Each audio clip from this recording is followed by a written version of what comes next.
Hello, everybody, and welcome back to another Nextlander podcast. Here we are.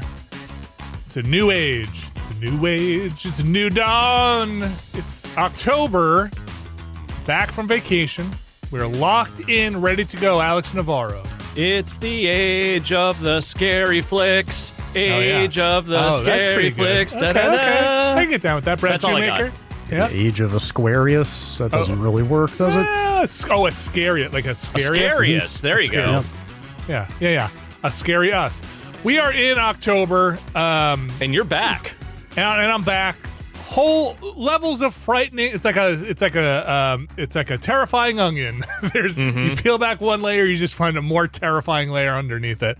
I am back. Vacation is behind me. Came back, and two things happened almost immediately. I will say Sunday. My dishwasher started churning. And there was water in it and was churning and would not stop the rinse cycle. So that wound up being the first time I ever took a dishwasher out of a wall and had to open up a dishwasher, which was all sorts of weird and fun and water related stuff. Scary. I hear that sucks because ours has been making bad noises lately too, which, to be clear, we rent. So I'm not going to do what you're doing, even if it comes to it. But I did look up what goes into it just out of curiosity, and man, I really get the sense that dishwasher repair is like borderline not worth it. I'm going to say, knock on wood, this didn't seem so bad. There was a recent change to how my dishwasher, I'm going to skip some of the more detaily stuff here, but you do know, everybody probably knows, the water has to go somewhere out of a dishwasher in the end, right? The water has physics and dynamics to it, so the water probably ties into your drain in your sink. I assume everyone who has a dishwasher, that's some similar thing. We recently had to move that drainage pipe or tube around because it went into the basement, looped back around, whole thing. I think when they moved it around, they did not position it in the way that would stop water from backfilling out of their drain and clogging up the drain on the dishwasher. It was low to the ground. It needs a high loop, and they did not leave the high loop. And so I had to take the thing off. Man, that water stinks. Yeah, it's not good water. Yeah, because we don't use our dishwasher but like 3 times a year, really. So like water just, anyway, that was gross. That's done. Taking the dishwasher out was much easier than I thought. There are only 2 screws that hold it into place there, and you just slide the whole thing out. Yeah, like that part didn't seem too bad. It was maybe it's probably depends on the model. It was more the disassembly to get to the pump motor. This was not too bad on the one I had. Okay. It was just, there's like, water, there's a water feed, which was not long enough to just slide it out. So I had to disconnect that. And, water's bad. Anyway, the other fun thing was, A, V-Rising, fun. B, during the stream, you might be able to even see it during the stream. Once in a while, I felt flecks of water on my hand. Like droplets. Honestly, I thought maybe I was like spitting or something. I was like, what am I like spraying water out of my mouth? It was just like tiny little flecks on my hand while we were playing. And then eventually towards the end, I think it started getting a little more. And I was like, dude, I think something's leaking here. Like, I don't know, is it raining outside? What is going on? Do I have a hole in my roof? What is happening? And it was right near the end of the stream. And we had to do a run back to just save it. And then we were like racing back to our base in V-Rising, our castle, Brad's castle. And then at some point I just looked over and saw all my gear on my desk in a puddle of water. And I think I just was like, Brad, we have to go. We're ending the stream. It turns out my AC in here, the mini split, was dripping. I wound up taking a shop vac I have, going outside, sucking that drainage hose. It went and then water started pouring out. Something was clogging that thing up as well. You see what happens? Vinny comes back to the podcast. Suddenly it's nothing but hose talk. Hose and sucking. It's just Vinny comes back and it's just happening now. It's just, the more shit you get, the more stuff you have to maintain. It's just, that's just what it is, man. Anyway. Cabin in the woods. It's just, live in the woods. Let the water in. Live with the water. No pipes in the woods. No. Pipes in the rocks, though. They're listening to you. Anyway, it was a good vacation. Thank you guys for holding it down. Sounds like you had a fun time. Thanks to the guests who came on. Yes. Thanks to Austin and Scott. Yep. Held it down. Holding it down. I will mention this. There's plenty of other stuff during the vacation, but video game wise, a couple of things we'll get to. But I want to start by saying, my son. We talked about this before, right? He was playing Street Fighter 2. Did I talk about? Yeah, I did. you did this, mention Street Fighter 2. Yeah. There's a curiosity there now. Yeah. We've talked through the whole Yeah. beat me or lose your screen time situation. Yes. So throughout the course of the vacation, it starts coming out. He's got a friend he said was playing Street Fighter 2, so he wanted to practice. Then at some point he's like, well, they play Vega. And I'm like, wait, they're not playing Street Fighter 2. What edition of Street Fighter 2 are they playing? And he's like, well, I think they're playing Vanilla Street Fighter 2. I was like, that's not in Vanilla Street Fighter 2, at least not the SNES version. I don't know where Vega came in, Tournament Edition or Championship Edition somewhere. Mm-hmm. Is that when the bosses came in? Yes. And then at some point he was like, oh no, they're playing Street Fighter 3. I was like, dude, these are different. You don't understand. These are very different games. Also, who plays Street Fighter 3? Well, I mean, I know. I'm still It's okay. big at Evo. Still, Street Fighter 3's got its adherence for sure. Yeah. That game's not terrible. But I was like, dude, I don't think you understand how different these games get. You can't just practice in Street Fighter 2 and then play Street Fighter 3. Then they were saying the friend is trying to do the parry move from the full parry. Trying to do the Daigo moment 37. Yeah, trying to learn that in Street Fighter 3. I was like, okay. Then suddenly they're playing Street Fighter 5. And I was like, what? Man, they skipped 4? Wait, 4 is one of the best ones. And I was like, what? And then they were like, well, they want to get Street Fighter. This is a shorter version of the story. Yeah. And then they wanted to get, so I'll give it to my son. He ground out the credits to unlock Guile. He's apparently a Guile player now. Okay. Ground out the credits to unlock Guile. That's in an Street honorable Fighter 5. play. Yeah. And then he was like, well, they really want to get Street Fighter 6. And I was like, Right. okay, let's just play Street Fighter 6. Let's get in there. And so he was playing Street Fighter 6 and I was watching and I was like, I played a little Street Fighter 6. And he's like, come help me play. Street Fighter 6 is awesome. Like, yeah, I did good. not play a lot of Street Fighter 6, and it took me a couple of rounds to get my head around the whole drive mechanic stuff. Mm-hmm. But I don't know, Brad. Have you seen or played a lot of Street Fighter 6? I played a fair amount of it when it came out, but I've already forgotten how the drive stuff works. It's basically, and again, this is, you got to take, if you're listening to this, layman's description. Yeah, and if you're in the fighting game community, I'm sorry, like I don't know, but the way I will describe it is, it's basically reversals, right? Like you basically, if you're under attack, you can pop your drive, and if somebody connects with you, you reverse it, and you can, but it's such a window to do your supers. Like it kind of opens them up to a lot of stuff. So the matches are crazy fast. Mm-hmm. There's no turtling at all, because if somebody has you, and the parry system also kind of blocks turtling a lot. It just, if you're turtling up, you just pop this thing, and somebody who's doing like 100 low light kicks on you suddenly gets reversed into a big combo. So it really changes my personal Street Fighter 2 moveset, which is high kick, 100 low kicks into and then just blocking in every other possible instance. Yeah, right, exactly. It's kind of wild, and it was really a lot of fun. So shout out to Street Fighter 6, which I have ignored for, I don't know, what, 4 years, 3 years? No, not even that. It's like I think it's actually been out for like 2.5 now. Okay. Yeah, that was a summer game, wasn't it? Yeah, it was summer 2023, I think. A lot of fun. Actually, Yeah. It may be the most fun I've had with a Street right. Fighter, going back to a Street Fighter. It's since 4, which I actually really liked 4. All right. Alex came in here. We were talking about some video games that we're going to talk about today. And one of the games you mentioned that you had played, that I have not played. Wait, really? I have not tried it, is Sonic Racing CrossWorlds. The whole reason I brought this one up was I thought you had at least touched it or played it at this point. Look, I also have played some of this, so what is going on? What are you doing? Vinny asks, so what's going on? Tell me about Sonic Racing CrossWorlds. Well, I'm going to be honest. I'm kind of thrown off here. I was kind of expecting you to tell me a little bit of what's going on here, because I don't have all like the deep lore knowledge of this franchise, but from what I can tell, they've made a pretty good kart racer. Pretty good or the best? I mean, no. Okay, the best. No, okay, great. not the best. I mean, I don't know. I look. I dove into this because Super Mario Kart World was not Super Mario World Kart, whatever the fuck that game's called. Mario Kart World. Is not doing it for me, but it hasn't held me long term. Like, I had a good time with it for the month or so after it came out, and I've not really gone back to it in a major way. That was the revelation of when I was streaming CrossWorlds, and you saying that's like you're just one person, clearly, obviously. Yeah, but like, I am a kart enthusiast. I wouldn't say I haven't encountered that sentiment from other people out there I know who are big Mario Kart fans. Like, there's an opportunity to come at the king. Exactly.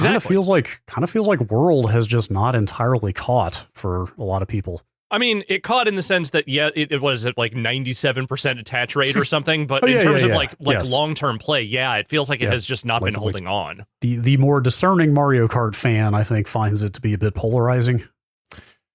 And so, okay, look, we all know that I spent a lot of time evangelizing for Sonic Racing Transformed. And, the one that was two kart racers away from this one, right? And I mean, I drove a kart at times, and then I was driving a boat at times, and then at other times I was piloting an airplane. Yeah. So in CrossWorlds. Still transforming, I suppose. Great. And was the drift mechanic pretty solid? Yeah, that was actually my biggest question is like this level 3, like building up your drift boost meter thing. Is that like the core mechanic? It seemed like it. I remember that from Transformed, where it's just like different colors, right? It's like it's a color meter. Yeah. I mean, I guess that's fairly standard Mario Kart fare, but it seemed very emphasized here. So 2 questions I have, which are things that I don't know if one I know is new, which is the whole Worlds thing, which is in the middle of the race, there is the big portal opens up, and then you do a lap on a different track, and then you go back and you do finish it out on that one track. So are those actually separate tracks? Yes. Like you'll run into those other tracks separately later? Basically, like in some cases, it's basically like running a randomizer of like, hey, which course are you about to load into? Okay, whenever I went through those portals and did a different section on something else, I assumed that was still all technically part of the same track. Just no, it's the other tracks in the game. Interesting. Okay. Yeah. So like you could pick a track. I actually don't know how this mechanic works. You can actually pick a track twice, and it would be a different race. Well, kind of. So what it is, I've only played in the Grand Prix mode, but what it does is it for the second lap, basically, of every race, that portal opens up and it just spits you into one of the other worlds for a lap. And then for the third lap, you go back to the course that you originally started on. I think that's a fun idea. It is, and it's pretty seamless. Yeah, that's cool. The other question I have is the rival system new or not? Because I don't remember if that was in before. So I can't remember if that's in Transform, but I think there was a 1 or 2. Wasn't there Sonic Racing Rivals? What wasn't like that? That might have been the one that was between these, if I remember. So maybe they're just carrying that over from this one. But basically, the idea is when you go into a Grand Prix, there is a racer that is your rival. And they're usually the one that is in the lead or close to it most of the race, because that's how AI in these games works. But also now there is a saucy comment from your rival, usually before every race, just kind of talking shit about you. Okay. Yeah. Look, I like Racing Transformed. My kids, I mean, when did that game come out? It's got, I want to say my kids were like 6 or 7. 16, somewhere around there. So like I played it a lot with my kids. There's like over 400 hours in that game. It was a game they played when they were like 6 and 7-ish years old. Right. I am by no means like a Sonic Racing dead ender here. Like I'm not going to go to the ends of the earth and stick up for it. Those other games I thought were okay. I'm pretty far removed from my Sonic Racing Transform days, but I will stand up for Sonic Racing because of my time serving in the Sonic Racing Transformed army, and say it should stand up to any of the slander that comes against it that it is a lesser racing game than the Mario Kart series. I don't think it is. I don't think it is lesser. I think I don't know how people generally feel about the ones that came after Transformed or whatever, however many those were between. But Transformed, I think, absolutely holds up in the pantheon of like the best kart racing games. And so it's encouraging to hear that maybe there's an opportunity for some due accolades to the Sonic Racing team to come. And competition in the space is always good. Agreed. Right? And I think I think Mario Kart needs it right now. Yeah, and I would say Mario Kart maybe needs a little bit. That's great to hear that it sounds like a solid kart racer. Yeah, it's fun. Like I can't say that there's anything about it that feels like overly unique or special, other than the sort of like porting into other worlds thing. Though I think I do like that better than Mario Kart's thing of driving between the tracks instead of, just having a track for your Grand Prix. That said, I think the only complaint I have about this game, it's not even really a complaint, it's just a thing that I found a little bit frustrating, is that there's just a lot of shit going on screen in that game, like all the fucking time. Gotta go fast. Makes it a little hard sometimes to discern what part of the track you want to be on versus not. It is not always the best at communicating that information to you in places. So there's a little bit of a, you just kind of need to throw yourself into it and just figure it out as you go kind of method to it. Who did you guys race as mostly? The thing I was about to add is that I unlocked Hatsune Miku in about 20 minutes. Yep. Yeah. The value of which is left to the judgment of the listener. Uh-huh. Alex, who was your choice? She's very fast. I did play as her. I mostly was playing as Big the Cat. Okay. God, right. Okay. Yes, I forgot to play as Big. Big would have been my actual character if I had remembered. And this has Yakuza characters in Not it, yet. right? Yeah, Oh, Ichiban, they're coming. maybe Kiryu, I'm not sure, but Ichiban definitely. Mega Man is coming at some point down the road. Wait, Mega Man? Mega Man. Yeah. There's Okay. Minecraft characters that are in Noted there as Sega well. star Mega Man, yeah. Yeah. There's also some alternate versions of the existing characters. Like I unlocked some sort of weird alt dimension post-apocalyptic version of Tails and a couple of other minor characters. So Did they announce some Persona I characters? think Joker in was there. in there. Joker's in there. And SpongeBob. Yeah, and Oh, SpongeBob sure. and Okay. Patrick, I believe. Let's see, the other thing that I remember from Transformed, some fun themed Sega levels. Did you guys play on a Parappa level? Did they have anything like that? Well, Parappa's not them. Is Yeah, Parappa's Sony. No, but there was. Oh wait, not Parappa. Who was it? There was. Parappa That would Sony. be weird. You're not thinking Yes, Space you're Channel right. 5, are you? Space Channel 5, they definitely could have done one of those, though I haven't seen one of those in this game. Gosh, you're totally right. Why would I think it's Parappa? No, it was definitely. Is it not Space Channel 5? Samba de Amigo, yes. That's who it was. Have not seen that Yes. level in here, but there could be. Yeah, I didn't find the levels to be super memorable. Like, they were fine, but they were not Okay. like Sega themed. There was one Dr. Eggman level that felt a little more character driven. A lot of them just sort of felt like generic kart racing levels. Okay, like tech level or Yeah, okay, like rainbow level. Mm-hmm. No, so the Samba de Amigo level was a lot of fun. I remember that one being a banger. Well, Sonic Racing CrossWorlds, good to hear that you guys are loving it, and it's your kart racer of choice. I am having fun. Beating Mario Kart and Garfield, apparently. So. I mean, I haven't touched Garfield Kart, so I can't tell you definitively that it's better than that. It could be the winner in all of this. We don't know. Let's say before we hit our break, we got a lot of games to talk about this week. Mm-hmm. But before we hit our break, I do want to mention another game that was, there's no real segue, I think, from that kart racer to this game, but Blippo Plus, the other dimensional TV programmed FMV game that was originally on a Playdate, which is now available on the personal computer. Mm-hmm. Brad, you made a face. I just went to their website. I don't want to like bury the lead on what this thing is. But their website, which is blippo.plus, yes, is incredible. It looks like an ad from like an early 80s. Well, really any magazine from the early 80s. Like they nailed the font. Okay, I was thinking this recently, actually. Do you remember when ads in magazines were just like a picture with a bunch of copy on it? Oh, yeah. Like a bunch. Oh, yeah. I'm talking like 5 to 10 paragraphs back when people still read. Yeah. It's like Text. an arcade flyer. Back when people still read words Mm-hmm. and were capable of doing so. But, I mean, advertising is just mostly imagery these days. But, like ads used to be like picture on white background with like 10 paragraphs of text. Yeah. They're doing that. That is their website. And they like nailed the font and layout and everything. Like it's just fantastic. So that's a great introduction to Blippo Plus, because in this game where you are tuning into this other dimensional broadcast, that other dimension mostly seems like a slightly more coked out version of the 80s, if that's possible. Like a more, if the 80s never stopped partying, Blippo TV is where things would have gone. I take a lot of the aesthetic choices as very Pee-wee's Playhouse core. Like there's a lot of beehives, but then there's also like a lot of like pseudo new wave kind of dress and makeup, but it's all done in kind of like a little bit of a loosey-goosey kind of way, and it's kind of great. Yeah, a lot of like sunglasses that are stars, yeah, or like weird block shapes of like eye makeup.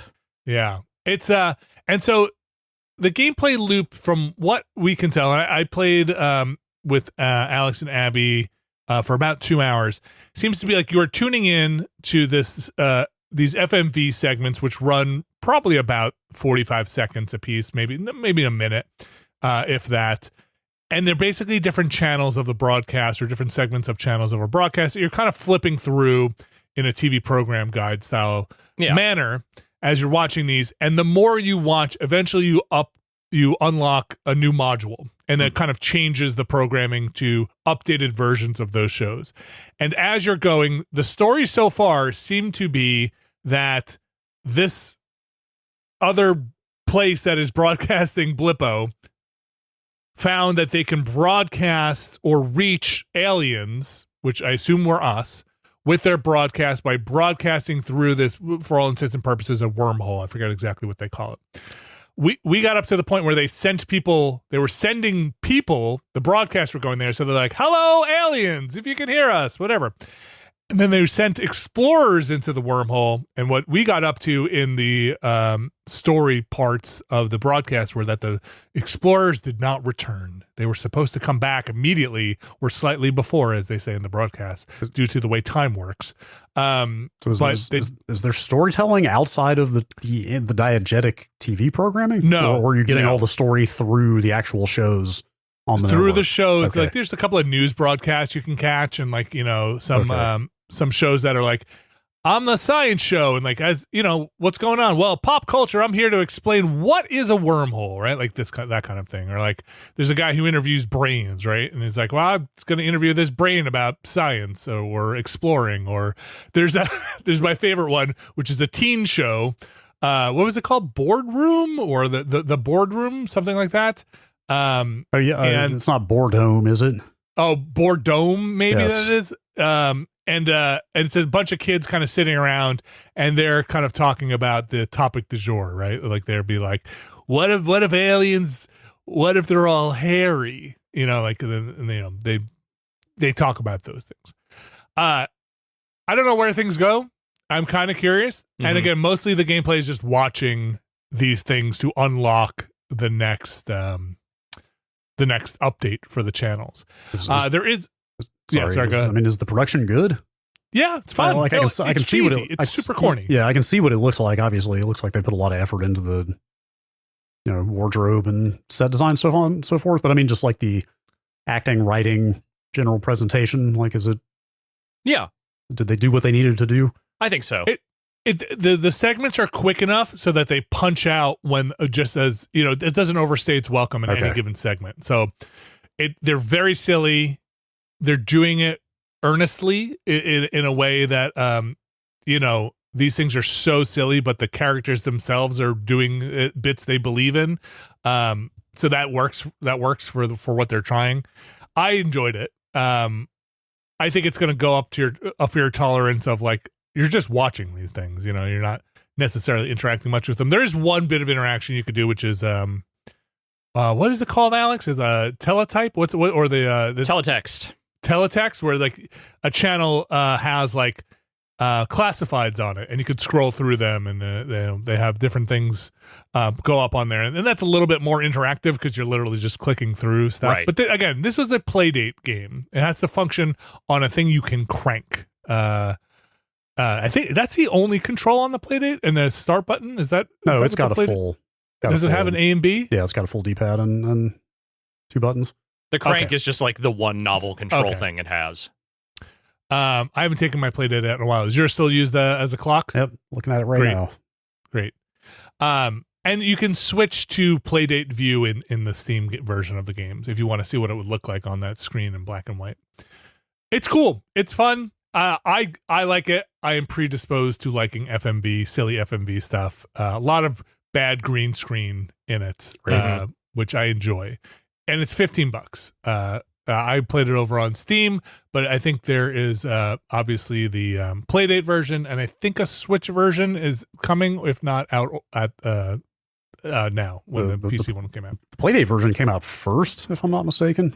I believe that's correct. I think the Playdate version's been out for a few months now, and I had no idea they were going to turn it into a full screen color thing. Yeah.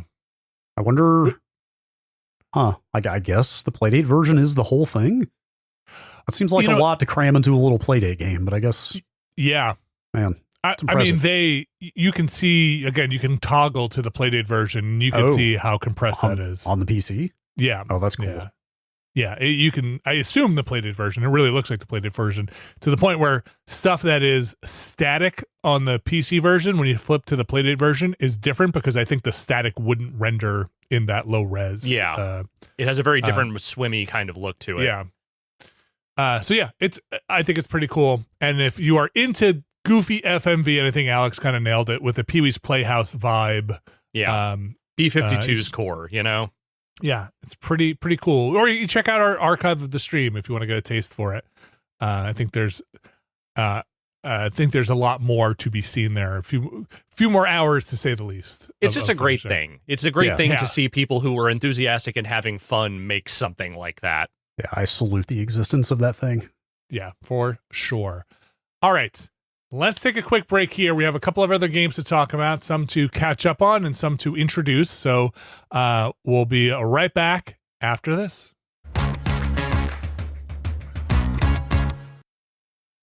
All right, we are back. And I know you guys talked about some of these games last week or while I was away. But did you guys play that Ghost of Yotei? Mm-hmm. Yes, we did. What'd you think? Pretty good so far. I am very into it. I will say up front, I have kind of backburnered it though until I'm trying to finish some other stuff up. Mm-hmm. There are so many games coming out right now. Got a little bit of a backlog. I really like what I've played of Yotei, but I decided to. I did play some more of it, but I'm going to kind of pause on that and come back to it because I really want to finish Death Stranding and Baby Steps. We'll get to those other games, but I really like what I've played of Yotei so far. I think I'm fairly early on still, but I do enjoy the setup, though it is, kind of well-worn ground at this point. Yeah, we talked about it last week, but I mean, how similar to Shadows is that? Good Lord. I mean, well, and again, Shadows and this are both very much pulling from, the most baseline storylines of samurai and similar cinema. Yeah. I think, okay, first of all, you guys, again, some probably talked about this, but is anybody playing in Kurosawa mode? Nope. No. Okay. Despite having invented it myself, no, apparently I'm not playing it that way. We didn't talk. There are more modes now. I don't have them in front of me, but there's like a Watanabe mode, I believe. Okay. And there's one other one that I don't remember. One of those I think is just music related. Yeah, it's the Samurai Champloo game, a guy doing a more lo-fi beat soundtrack. Yes. Oh, yeah, that's the interesting. music one. And I can't remember what the other visual mode is. Are you guys playing with the English dub? For now. Yes. Okay. I really wrestled with that. We didn't talk about that last week. I really wrestled with that. I went Japanese on Shadows. Mm-hmm. I don't know. Just kind of. I like the English voice acting in this. It's better than the English voice acting, I think, in Shadows. Yeah, where I landed on it is it's a Western game. Yeah. So I was like, sure. I probably should just developed. Yeah, it's been written in English originally. I should probably just play it in the same language that it was written in. I think the thing for me was I had it on Japanese at first, and I realized I was missing some of the subtitles because I can't understand Japanese during the action stuff where I couldn't read the subtitles more than I was in Assassin's Creed. I think the combat system in this was asking more of me than in Assassin's Creed. They are not asking much in those games these days. Yeah, and this one, when there was dialogue during the combat stuff, especially even in the tutorializing with your parents, I was the fight training and stuff. I was I need to watch for parries and stuff like that. I'm not able to catch it. But yeah, I think it's a beautiful looking game. Yeah, it looks incredible. I think visually it's beautiful. I think I like that the main character, what's her name? Atsu. Atsu is so far, and this might change, just out there to murder. Like there's not a lot of moral ambiguity. A little bit of a demon. Yeah. I kind of like being the Ghost of Yotei. Just like, yeah, let's get out there. Let's murder. There is some drama that certainly does unfold with family stuff and her past and all of that. But generally speaking, this is a very straightforward revenge tale with a little bit of like, hey, is this woman actually a demon or not? Kind of trappings around the edge. And I think that's better because, again, I think Ghost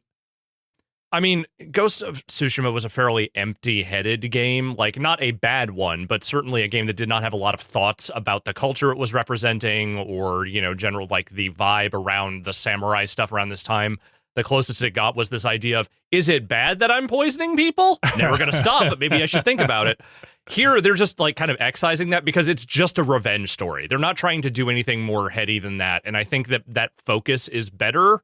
Because it does, like trying to put like moral implications in anything you're doing is just not what the wheelhouse of this franchise seems to be. So just lean into the cinematic tropes and just do that. Yeah, I don't remember. So I think Austin brought this up last week. I don't remember how I felt about the mechanic in the decision making in Tsushima.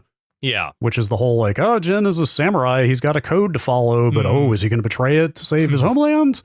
Like that whole thing. I don't remember. But what I do kind of miss from the first game, though, is the general vibe of the invasion that was taking place, because there is everything is kind of fucked up there. Yes, like there is just this atmosphere of kind of upheaval, this sort of political backdrop to the first game that I really like. Like everything is just in shambles everywhere you go, and that just gives everything a little bit more of an edge, kind of a little bit more energy. Where I mean, Hokkaido, like obviously, like there's not great stuff going on. Like there is, the struggle between the local warlord and this other clan and stuff. Like there is some of that. Yeah. But things are a little more settled in the setting of this game versus the like just constant chaos of the first one.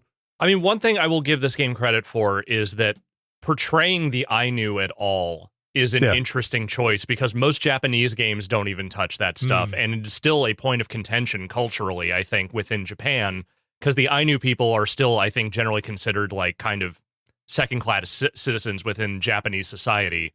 So, like, having them there front and center very early in the game and kind of having them be sort of like these people who are just like, hey, this isn't our fight. This isn't our war. We're here. We've been here a long time. You people are the ones fucking shit up. Like, is an interesting choice for a Western studio to put that front and center. Yeah. I was going to mention that, and also, again, very early on, but there does seem to be a little bit more of, like, samurai aren't all great. No. This, and the movies are actually generally very good at portraying that and saying, "Hey, samurai culture was kind of fucked up in a lot of ways." Yeah, like the honor code might be great on paper, but like there's a lot of bad samurai running around here doing things.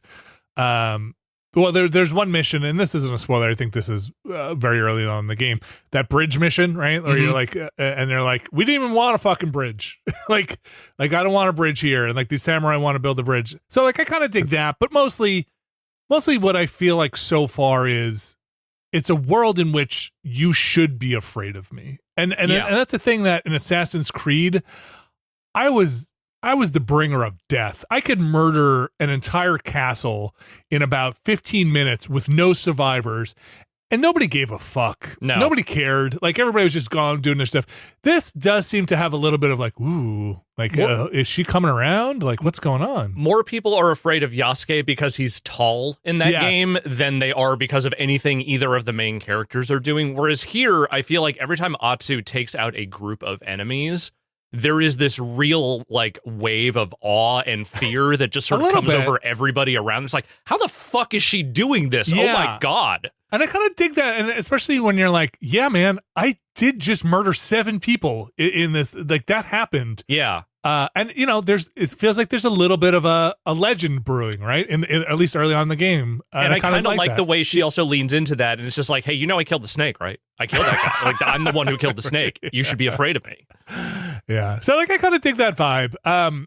Traversal and the running around and all that stuff feels good. Getting on the horse, sprinting, following the wind. I like I don't know if this was in the other Tsushima, but the other Ghost game. Mhm. But I like their speed channels being the flowers. Basically like, hey, if you lock into some flowers, you can go a little faster. It both looks cool and is cool. Yeah, and it's a nice way in the environment to be like, hey, we know you want to get from A to B a little faster here, because again, it's hard not to compare it to Assassin's Creed, but like sometimes the traversal in that felt a little laborious getting around. That's the nice way of putting it.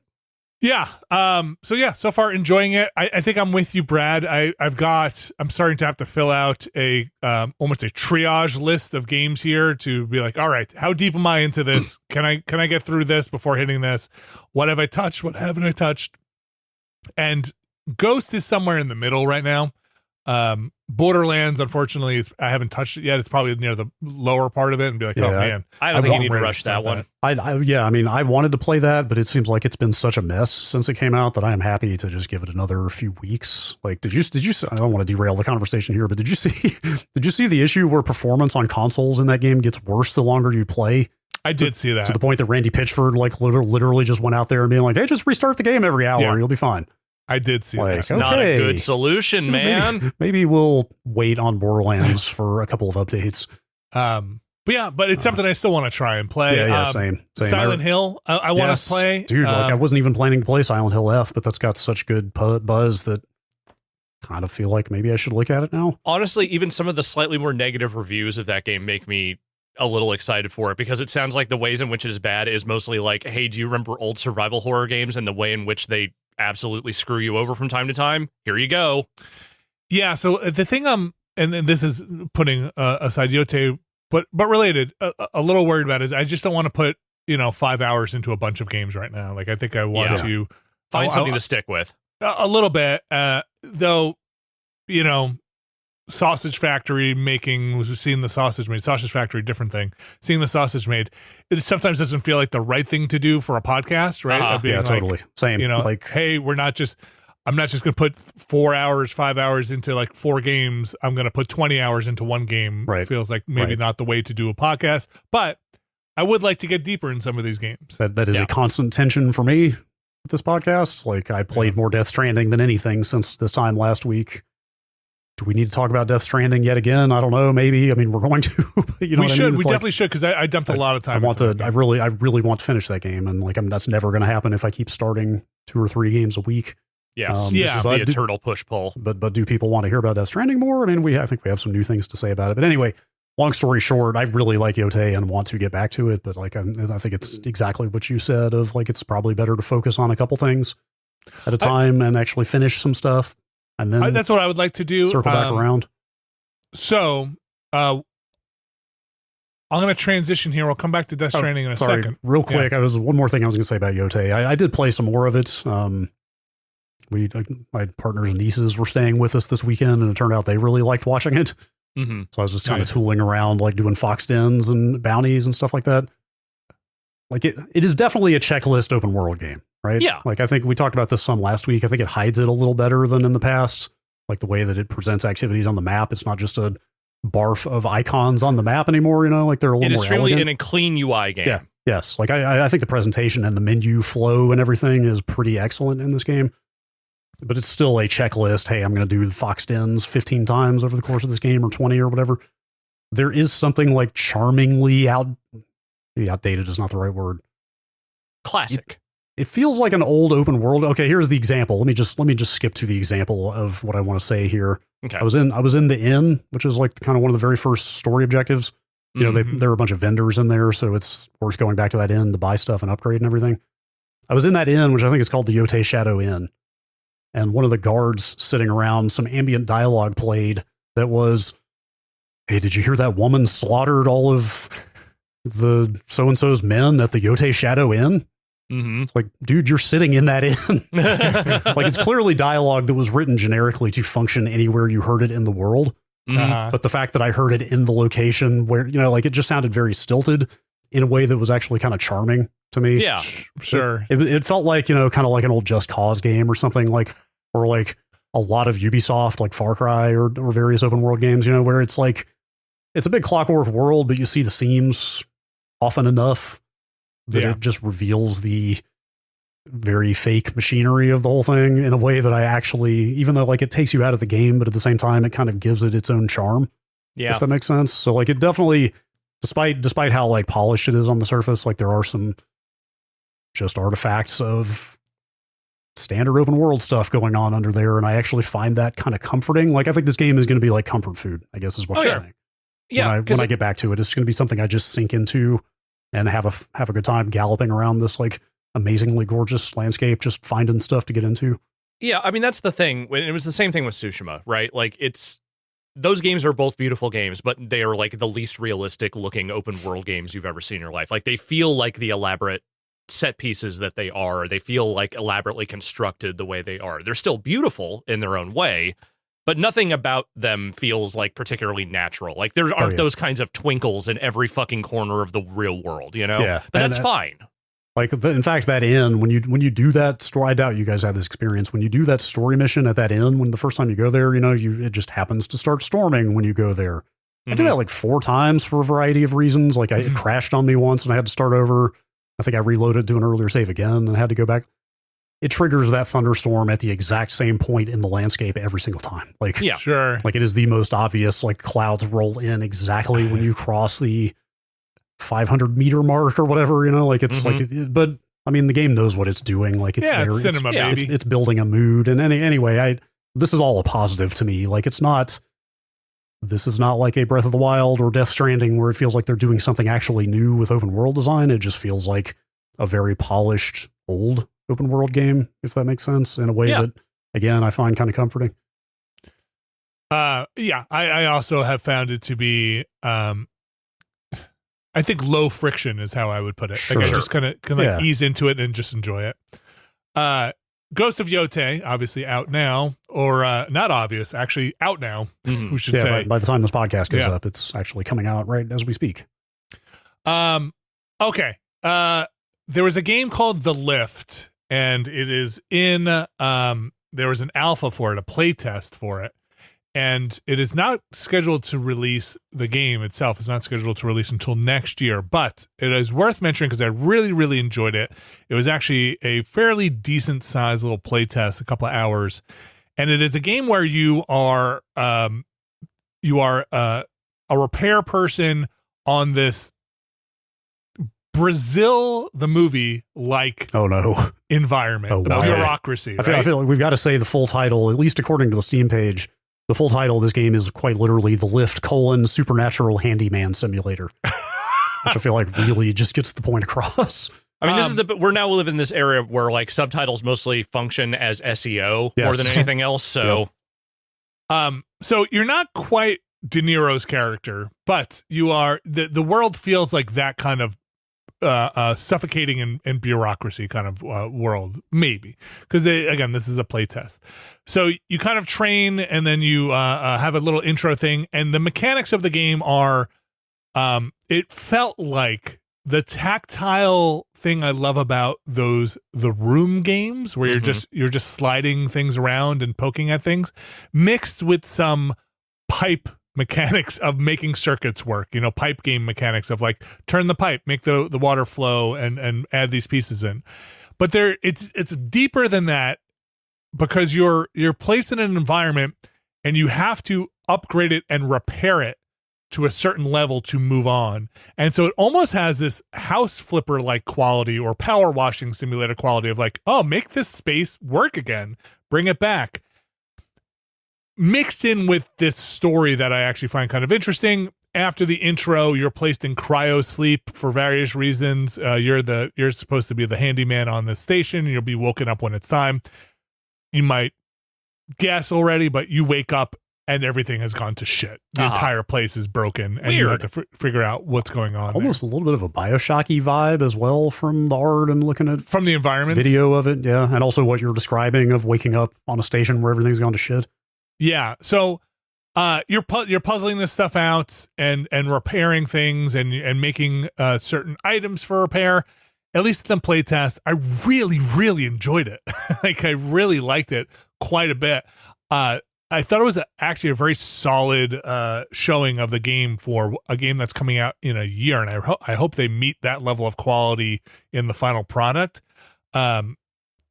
I don't know. It's like I don't know if I've played a really tight playtest like that in a single player thing for a game that's supposed to be so far off. It's really curious. The playtest is over. It's done as of the time of this recording. I think they've taken it back down. So it's definitely on my lookout for The Lift.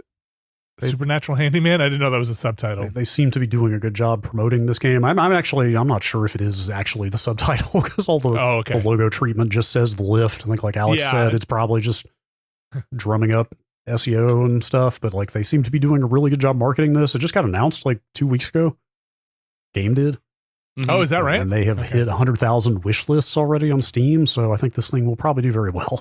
It was a really, really good little playtest. This alpha. looks awesome. I would also like to play this.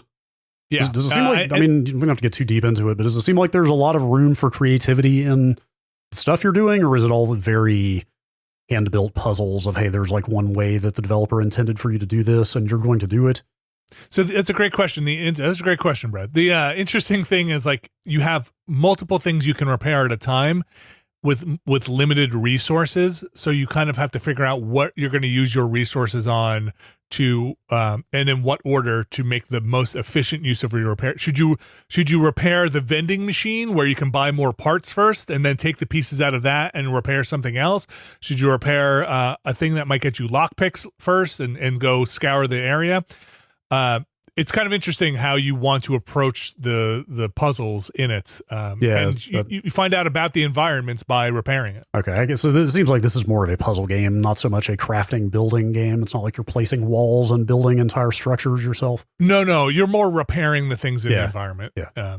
But you do have a base where you are, or at least in the playtest again, able to craft items by recycling resources and get blueprints for items, not for base building, at least in the playtest again. Very cool. Really liked it. Thanks again to our community for pointing this one out. I saw it posted in our suggestions thread and reminded that the playtest was going down, so I jumped right on it.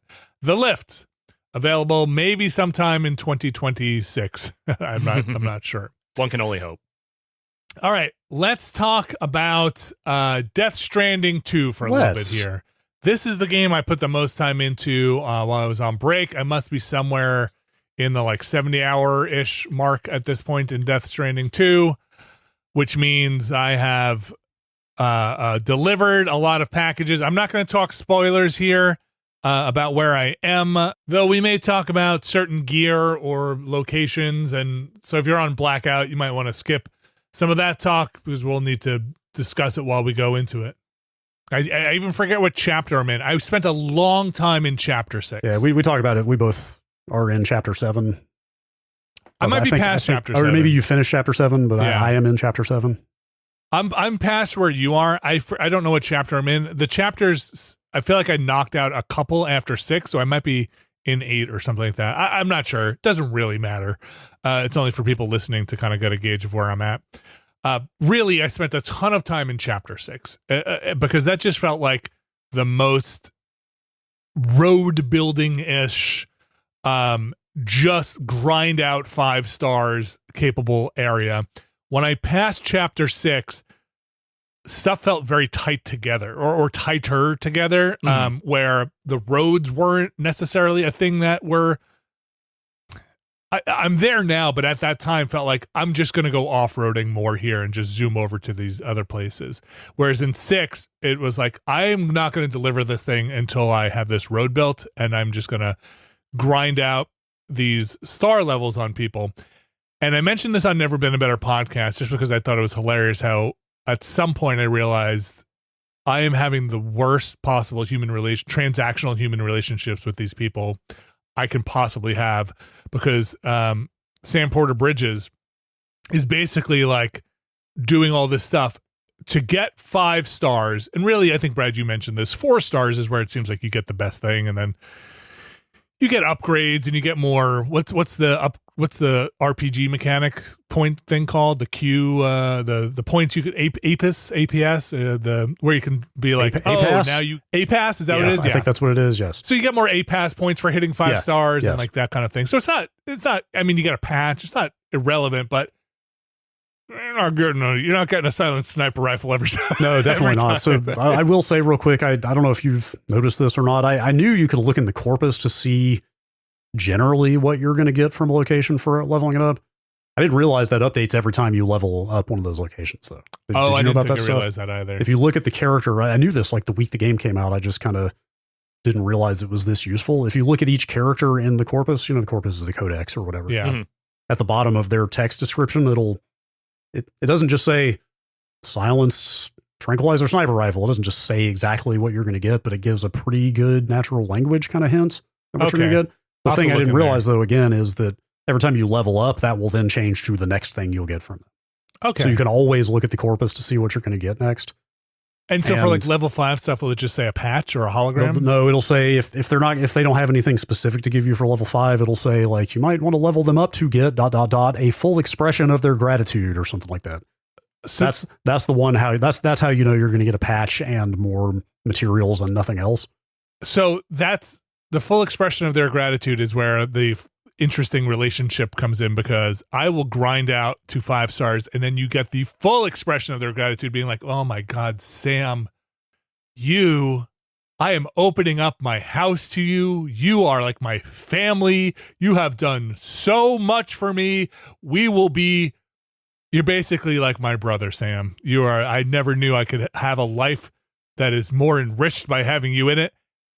And I, as a player, I am never coming back here again because we have hit 5 stars, and there is no reason for me to ever deliver a piece of shit to you again. Once in a while, you get like a side order that takes you to multiple places.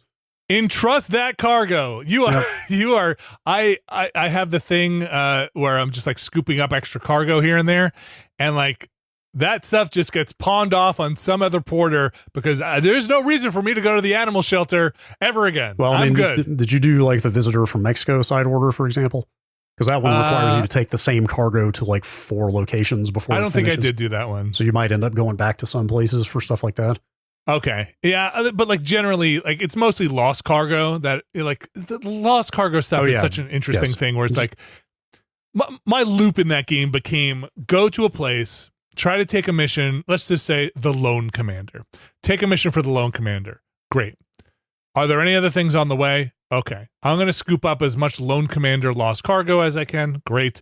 I'm also going to go into the shared cargo and see if anybody has anything that they have entrusted that I can stock up on for that.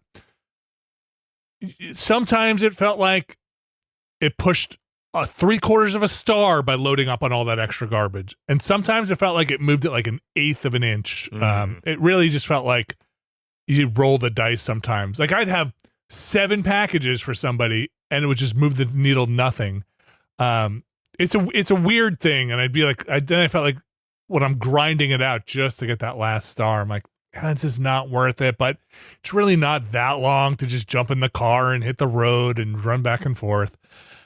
Yeah, I think you're better off doing aid requests and side orders to get to 5 stars if they have them, because it does take forever to get from 4 to 5 just with lost cargo. Lost cargo and like the taking on the shared cargo. Like sometimes you can get quite a number of things. There's a couple of people in there that were just hard to get to 5 stars. They just didn't come up a lot with missions. But that was chapter 6. Yeah, after 6, that, well, sorry, real quick. 6 feels like where the automation game and the like easing friction game really starts to kick into high gear. A little bit. They give you so much stuff. Maybe 5 to 6. Like the cargo harpoons that go on the truck. Yeah. The monorail getting built out. Roads getting built out. I'm trying to think what else. Like you get the floating carrier starts eating less resources, so you can use that more. Like everything about what you're doing just feels like it accelerates so fast when they start dumping all those upgrades on you. But there are things post 6 that also feel like on paper should be things that really accelerate that game as well. But I just have not found the proper loop to use them in. Things that are similar to it. I'm not going to spoil anything, but things that are similar to the fast Magellan travel, right? Where it's like, I just got the transponder, if that's what you mean. Yeah. But I have not found any use for that at all yet.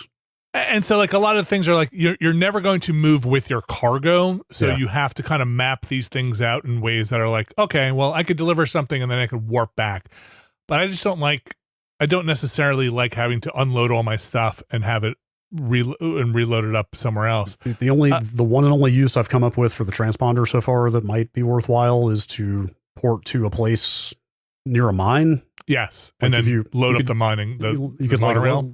Load up a monorail and dispatch it to wherever it needs to go, and then warp back to wherever. But you still have to wait for the monorail to get there in real time. So yeah. So like, I mean, I think I try to route these things out, but I do think this is the same thing with Death Stranding 1.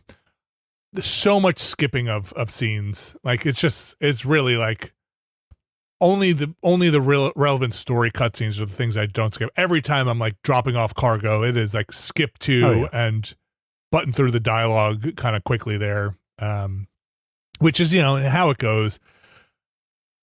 Post 6, kind of where you are, Brad, but a little bit further. I feel like I've really hit some fantastic story beats and cutscenes. There was a part with the pizza guy I really, really enjoyed. There's a part. There's a fight cutscene that I saw later on with Troy Baker's character that I really, really enjoyed. Some really fun dopey stuff happening in that department. Is there a guitar? You know what? I'm going to leave that open for let the people find out. Yeah, let the people find out. So actually, at this point in the game, I'm torn. Some stuff feels like I really want to get those 5 stars because some of those things are awesome. Yeah. But some of it feels like I kind of just want to move on.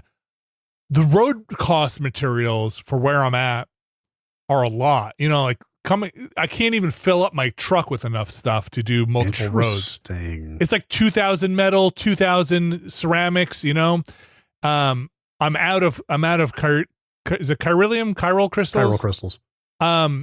Because a lot of times I'm the one who has to do the mining. Sometimes I'll go to a mine and there's just a stack of special alloy there. Sometimes I'll go and there's nothing and I'll be like, well, I need a lot of metal. So but like I'll fill up the car and be like, this is going to get me a road and a half or something, right? And it's that kind of thing where like, should I be focusing on that? Should I be doing that? Maybe I shouldn't be using the truck as much. I'm a kind of a truck guy. I like the truck. I am all truck unless it's like one very directed point to point thing I can do with the trike very quickly. It's truck all the time because the cargo capacity and also those harpoons, like the sticky guns, are just too good.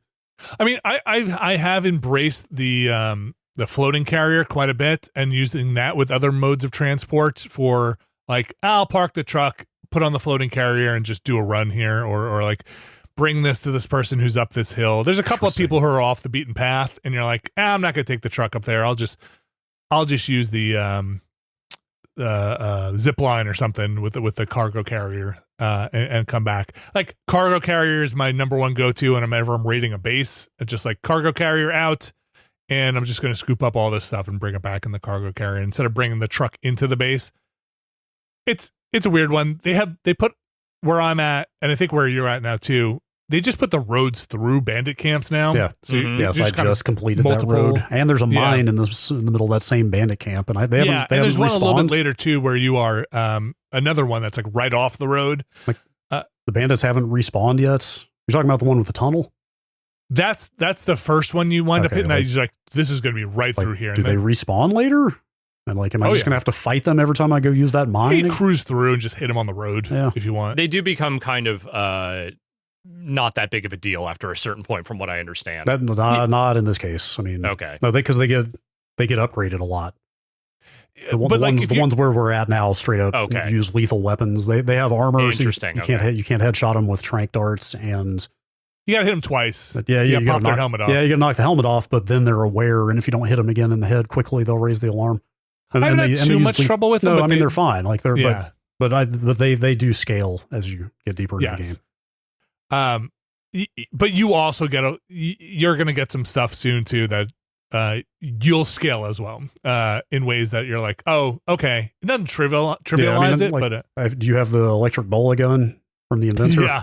Yeah, like that thing. Is it? But that's not silence, right? It Because is. they scream. No, it is. Like he says or maybe it's on the description, but it says this is silence. This is suitable for covert ops. Because I feel like when they do, they're like, like other people's things turn whatever color they are, and that's not blue, like orange or whatever. Yeah, like that's possible. Color. But I mean, I've taken over half a base in like 30 seconds with that thing. I mean, it's ridiculous. That thing's rad. That thing is very cool. That's the scientist, right? The inventor. The inventor, yeah. That whole quest line was a lot of fun too.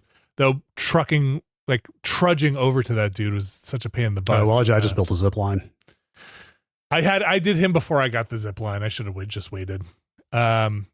So yeah, I'm really enjoying it. I think I might just put the pedal down a little bit. I say that, but I'm probably not going to do it. It's hard. I also kind of want to speed up the story at this point. I'm not 5-starring everything, although to be clear, I was never trying to 5-star anybody. It was more just happened in the course of relentlessly optimizing. You know, like you pick up enough cargo and they're like, well, I've got 5 things for that guy and he's right there. I'm just going to swing by because I need to pick up an order from him anyway, or what, you know what I mean? Like it just kind of happened. So yeah, even as I say, I'm going to start doing the story faster, like stuff just keeps popping up to do.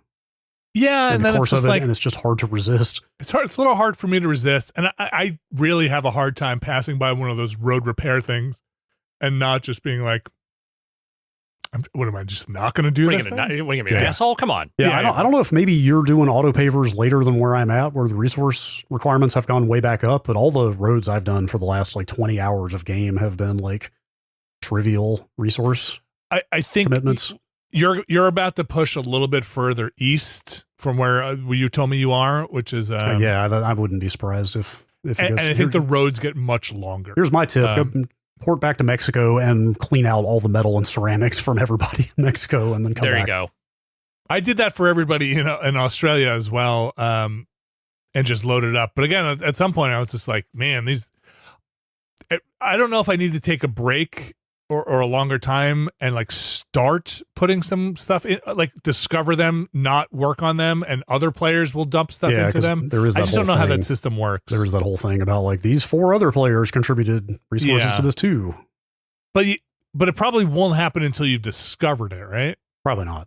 Yeah. So like, I don't know, like, are you supposed to discover it, put like one chiral crystal in it and then like see if other people do it? I'm just not sure. But it's still a chill game. Like, I actually find the combat kind of silly and fun in places, especially it's better with, in this game. It's just like all around it is just better. I take it seriously, but also it's very hard to take seriously. You know, like I still play it. It doesn't like want you to take it too seriously. I still play it like it's Metal Gear. I still clean out, I took out that base with the tunnel in it without anybody ever spotting me. I like roped everybody to death, like I did a clean stealth run, but you super don't need to do that. I guess, when they get armor, it's a little harder, but like, especially with stuff like that bolo gun, you can just go in there and shoot them one after another. Did you, maybe this is in the VR training. I didn't realize this until I kind of accidentally stumbled across it, but with the bolo gun, did you know, like the longer you hold it down, the smaller okay. Yeah, it's like range versus width kind of thing. Yeah. I was like, oh man, you can actually use this thing to kind of snipe people at range. Yep. Anyway, fun game. I'm enjoying it, and the quirky stuff that I'm hitting now, really enjoying, especially the last couple of things I've gotten pretty silly, and that's kind of what I want. I did hit a couple of things where it was like, man, it was like a road you built is beginning to really decay or something like that. And I was like, oh no. Oh, I've had bridges go out and stuff. Bridge is fine. A ladder is fine. Not a road. The upkeep on stuff is maybe a little too far for me. Somebody else needs to go dump some stuff into the road. Yep. I work too hard on those roads to have to go back. I don't want to be driving back on a road and be like, what? It's gone? Yep. No. That's what ruined it for me in Death Stranding 1 was like eventually my stuff just like disintegrating. Yep. Well, hopefully you finish the game by then and then you don't care anymore. It's true. The last thing I'll echo real quick is something I said a few weeks ago, which I have not been exploring a bunch in this game, like going off script, but I did try that again yesterday briefly. Game still, I started to say punishes you for going off script. That's a little harsh, but it definitely fails to reward you for exploration. because I realized I had not circled, that massive crater lake in the middle of the map at the foot of the mountain. I was like, I never drove around that whole thing. I should go. There's a bunch of empty land there. I should go see if there's any optional locations I've missed. Sure enough, there's 2 people down there. But they won't talk to you? Yeah, there's a fisherman and a metagenomicist. But yes, in both cases, you can roll right up to their front door and use their terminal, and there's just nothing to do because I don't have anything for them. I actually got into a BT boss fight down there. Oh. Which I assume was intended to be saved for later. Huh. Like, I assume it was for when I actually am supposed to go down there and interact with those people. Was it like really hard? Was there a mechanic you remember the giant head you fight near the beginning of the game in Mexico? Yeah. It was exactly like that. Like, like everything turned to tar. I was like wading around in waist deep tar, and weapons were being thrown at me by ghosts. And I was fighting a giant tentacle monster, and like it was a 10-minute boss fight. Like it was a fairly big deal, but it just happened because I wandered into it in a place where it seemed like I wasn't supposed to be yet. You think I'll have to do it again? I don't know. I doubt it, but it just, like I said before, I kind of wish this game was a little looser about letting you find things and do them. Yeah. But anyway. Yeah. No, it's not that kind of game. Yeah. I feel like you need to hit the prerequisite story beat for it. I'll echo another thing you said, another echo, which I wasn't there before we hit the break, but I did that. I don't know what you want to call it, but the Metal Gear-ish war parts, that whole thing. I didn't like that part. Yeah, like the combat in there. It just wasn't that enjoyable to me. It looked very nice, but yeah, it kind of goes on too long. Yeah. But silly. Not that part. That part seemed kind of serious. All right, that is Death Stranding 2 on the beach. What else we have here? Let me look through. Oh, baby steps. Baby steps. Catch up a little with baby steps. Yes. What's going on? Yes, that is the other thing I am trying to get through with Death Stranding before I get back to something like Yotei. Yep. I have trudged further as our intrepid Nathan further and further into whatever this weird world he's in is. And it took me forever to get to a second campfire because I just kept fucking around. Same. Like, I am saved kind of at the foot of the hill that second campfire is on because I also can't stop going around doing stuff. I have to apologize to the handful of people on the Discord who asked me to stream the rest of my playthrough of this game. Mm-hmm. And I was like, I kind of really like this game. I sort of want to just like dig into it on my own time and like really enjoy it. This might be the most streamable game I have ever played. Oh, yeah. Like everything that happens, like my girlfriend is dying laughing watching this. Like it is so perfectly poised to fuck you at any possible moment. It often does. In the most comical way. Like, have you seen those, like the kind of, they're basically ditches that run down the mountain that are all mud? Yes. Like the first time I fell into one of those, it took me 30 or 45 seconds to stop sliding, like all the way down the mountain to the very bottom. And then there's like a really good cutscene when you end up in a muddy pit at the bottom. But the way I lost my hat, I lost my hat on the side of the hill. Trying to get the hat is how I fell in the mud. It was just this like, such a pitch perfect like sequence of errors.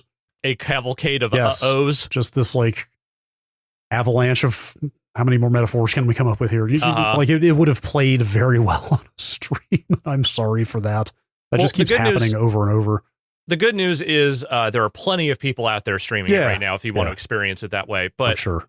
But this is a game that is absolutely tuned for this, 100%. It's both the pratfalls, which are plentiful, but also the challenges are just devious enough, and some the hard parts are just hard enough to make them repeatable and challenging, but not necessarily so bad that you're going to spend an entire stream trying to do like one particular challenge. Like all of it's pretty mean, but in a funny way.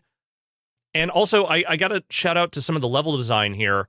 I feel like there are some very specific points on these maps where they expect you to fall and places they expect you to fall, because a couple of times when I've fallen like a good distance in what seems like an indicated spot, when I've gotten up, I have suddenly been presented with like, oh, there's a whole other path here. There's a whole other thing over there. There's a watchtower over there I couldn't see before. Maybe I should go check that out since I've already fallen down this cliff and broken every bone in my body. Yep. And it's just good design because it nudges you toward things when they know you are likely to fail. Yeah. It's a good what is that game? Like you're constantly seeing things. They're like, oh, what is that? I want to go see what's going on there. You guys have any idea? I know it sounds highly variable, but any idea of like the scope of the game in terms of That's the thing I'm not sure about. I assume it's that one mountain. But I think there's more that go, like that mountain seems to keep getting bigger. Yeah. Like there's no map. Like it's kind of hard to get a sense beyond what you can see at any given time of how big the overall landscape is. Interesting. Okay. I did get the apple that first, that really tough challenge I gave up on in the stream right at the beginning. Mm-hmm. I did get that my second time through, which took way longer than it should have, I feel like, but I'm surprised how technical some of those like hard challenges get. Yeah. Like I'm getting better at execution, and so it's a lot less about executing well and more about figuring out how to do something. It's like I feel like I've planted my foot in every different configuration of angles on the surfaces I have available that I can, and I can't get the height I need to get my foot up on that ledge. You know what I mean? It's almost like this geometry puzzle of like, how can I position myself and angle my legs in a way that'll let me get up there? Much more so than it is like, oh, I just need to finesse the controls to plant my feet in this very obvious way. Yeah. And I assume that's probably going to continue, like that kind of spirit of puzzle design. Yeah, I think it's very much by design. Like, this is a game that, at least in the hours I've spent with it so far, I have not run into much that felt like, oh, that's bullshit. Like, which is to say, like, the leg mechanic didn't do what I thought it was going to do or anything like that. Oh, it's actually amazingly detailed and responsive how the physics work on the feet. Like, every once in a while, I've gotten my foot stuck on some kind of, like, step or something, or I've, like, not been able to move my knee past thing, but I can always, like, look at through the camera and see why it's that way. It's not because of a glitch. It's because I'm just positioned in a weird way. The main thing that they're relying on, which I think is the right thing to rely on, is the greed of the player. Like, when you fuck up in this game, it's usually because you just didn't look at a thing long enough, or didn't plot a thing out long enough, or just weren't careful enough with your placement. I've gotten very good at the general movement, like the walking in a normal environment with minimal obstacles is actually not much of an issue anymore. But the meeting out of increased difficulty and like, hey, check it out, here's this optional thing where you can go pluck a persimmon off a tree, but you're gonna have to walk some real bullshit to get there. Like, the way they divvy that stuff out and place it is really smart, because it makes you. They wait until you're just confident enough in your abilities to try something like that and then immediately fuck it up horribly immediately. It's baby steps. It's good. It's really good. Yeah, it rules. It's kind of brutal at times, but it rules. It's brutal in a way that I really admire. Yes, extremely. That is out now. That is $20. The last thing I think we have here before we head over into the news, Megabonk. Tell me about. I played what I thought to be a disgusting amount of Megabonk this weekend, but then I looked at my Steam profile and it was only about 6 hours. So I guess that's not nothing. You tell me. Well, what is Megabonk? Megabonk is a very easily described. It's Vampire Survivors if Vampire Survivors was a third-person 3D game instead of a top-down 2D game. That's it. Yep, that's it. That is 100% it. And if the humor was a little more memey than Vampire Survivors tends to be. Yeah, there's an unfortunate amount of meme humor in this game, but it's not that much. It's very little. It's like it's just kind of humming in the background. It's like when you start a level and when you die about are the only times you're going to see the meme text. It's really not a huge deal. But like in every way, just go look at some video of this game. I mean, it's like the XP is like little blue gems in the same way. Like all the iconography is pixel art in the same way.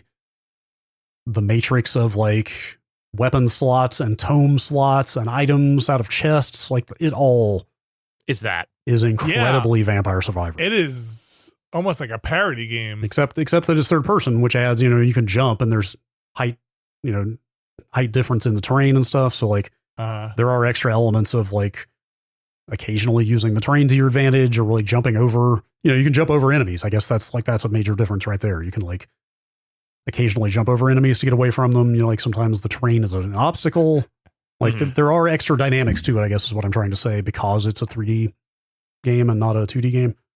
I'm looking at a video now and I feel like there's maybe no better example of a game that breaks the illusion that the world is moving underneath you than you are moving through the world than this video of the game I am watching. It's just some disconnect between the third person player character and the world that feels like they are not in the same reality. Like the map is just moving. I mean, it does not look amazing. I'll say it's pretty lo-fi. But intentionally, I guess. I don't know. I mean, it's $8, $10, whatever. It's very addictive though. Yeah, it's extremely addictive. It seemed pretty good, gameplay wise. Like I'm full on into like the leapfrog mechanics of upgrading buying new characters so I can do more quests, so I can get more tome slots open, so I can do this and this and this. I don't think I'm quite qualified to say this as not a working game designer. I'm not entirely sure it's fully balanced yet. Mm-hmm. Occasionally run into situations that just feel like some bullshit. Mm-hmm. In terms of certain enemies spawning in a run that's going really well and killing me in less than like 3 seconds type stuff. I don't know. I'm curious, but I've got a lot of stuff going on. This one is $10. I mean, the runs are 10 minutes. It's like Vampire. Actually, aren't Vampire Survivors levels 30 minutes each? They vary. Some are 20 minutes if they're bonus stages. Right. That's right. So the timer in this game is 10 minutes, so it's much easier to just get in there and do a run. I mean, if you're going for a multi-level run, I think the levels, I have not gotten to a tier 3 level yet, but I think it could be like 30 minutes total for a run to beat a whole level, but like one level is only 10 minutes, so it's like you can get in and do a run quickly. All right. Megabonk. Yeah, I don't know. Maybe don't play it if you're prone to getting addicted to games like that and want to play other things, because I don't know. It's pretty addictive. We're saying play at your own risk? Yes. Yeah, okay, sure. Exactly. Yeah. Is it only on Steam? It's not mobile. Okay. I believe right now it's only on Steam. I believe that's the case. I mean, this would extremely work on console, though. Okay. That's Megabonk. That is available now, $10 on the PC, maybe on some other platforms as well, but PC-based. Linux as well, apparently. Oh. So where refined Linux games are sold. That's going to do it right now for the games we've been playing. A couple of other things, but we'll get to them in another time. I will just add very quickly here, not going to talk in depth about it, but we jumped into V Rising, and I had a splendid time in V Rising. That was a delightful experience that I was surprised at what that game was versus what I expected it to be. I actually quite enjoyed what it was. I feel like I've been eyeballing that game on Steam for like 2 or 3 years since it came out in early access. So it was good to actually see what it was, and it turned out to be way more hardcore than I was expecting. Yeah, I really dug it. And you can see more. Brad and I streamed it on Monday, so you can check out that stream.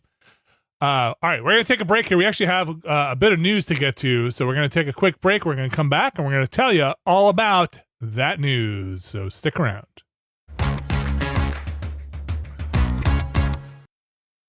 All right, we are back, and it sounds like this first news story we have here, you guys got hints of last Friday? Friday during our stream. Yeah, where did that come from on Friday when you just kind of busted that out on the stream? Was that a leak or some kind of inside reporting? I think there was an initial, hey, this deal is brewing reporting that I want to say might have been Schreier or someone Schreier adjacent. I don't remember where the link came through, but I believe I saw it in our Discord chat while we were streaming. Yeah, but then it only took until Monday for them to just go and announce it, right? Well, they confirmed it, I think, even before then. They were like, this is an actual thing that is happening before they announced it.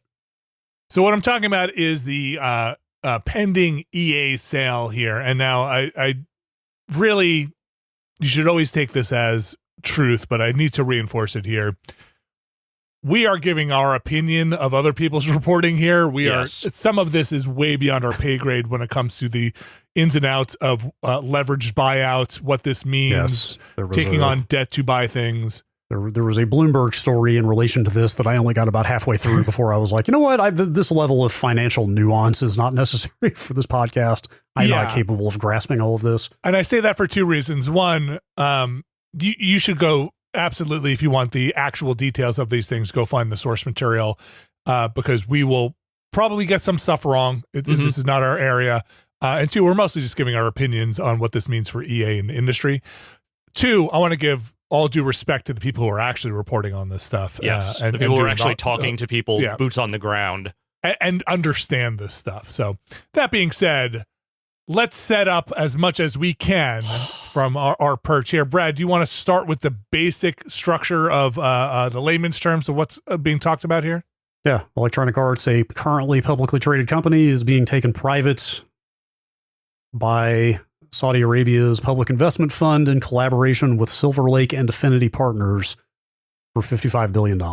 So I think, what did they say? Fiscal year quarter 1 27 is when this is expected to close. Yeah, I think they so this said is still a ways off from actually going into effect. There's basically a full year between now and when they expect, this will be done. Yeah, year and change. Year even. and change. How much can you fill in for those who don't know who the players in this are in terms of the investment fund? The Kushner is involved in the Affinity Partners. Is that right? Jared Kushner is part of Affinity Partners. Affinity Partners and Silver Lake, as far as I can tell, are just sort of investment outfits. Mm-hmm. Okay. Effectively private equity type organizations. The PIF we've talked about as recently as their acquisition of Evo, the fighting tournaments, like a month ago. Or when was that? It's they've been not even. Maybe it was before I went on break, but yeah, they've been investing in video game properties left and right. But this is kind of a whole new tier of investment, let's say. Yeah, and I guess the one other thing here that again gets into a little more of the specifics and in the mud is it's a leveraged buyout. I'm not going to go into what I even think that means, but there is, as far as we understand, as far as I can understand, means that they are taking on debt to make this purchase, which $20 billion of debt. Yeah, I mean, I think the short version is you take out a loan as part of what you're using to buy a company, but then that company receives the debt for the loan you have taken out to buy it. Yes. And the company becomes collateral. The company becomes responsible for paying off the debt that was used to purchase that company. Yes. Yeah, and I think as far as I understand, and I could be wrong here, again, by no means my area, to take out that loan, sometimes the bank will ask, again, the assets of the company to be collateral in case the default on that loan happens. I believe that is, in fact, the crux of leverage buyouts, because this is a thing we have seen in other various companies over the last few decades of the American economy. A number of companies have been bought in this way, saddled with debt, and then inevitably turned to bankruptcy. Yeah, but I thought the difference here, or at least I assume it's the difference, we'll see, is in a lot of cases, I mean, that was the playbook of like the standard, vulture capitalism, I think is the term. I believe Bain Capital is one of the companies that used to do this a lot.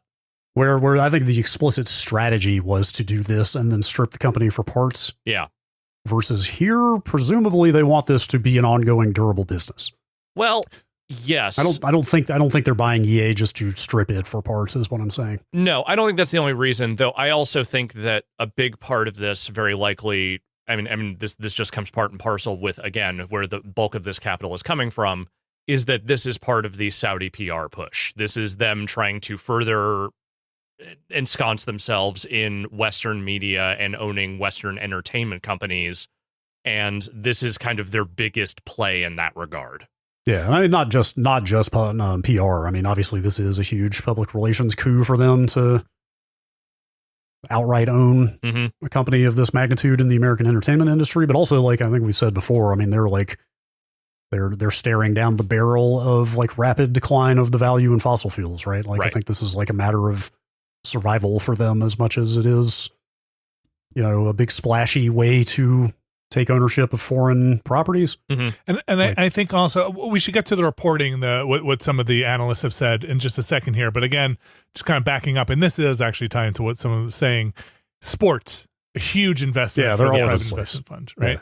Yeah. And EA, probably the most successful and standout name in video game sports with the licenses they have had in the past, both for good and for bad. Yeah, yes. Whether earned or just kind of momentum in that space. But FIFA, well, not FIFA, FC, football club. Look, dude, everyone knows what you mean by that. Like Madden, and I would think really in this case it's probably FIFA, right? It is the thing to kind of secure up here, and that's from some of the analytical stuff I have read.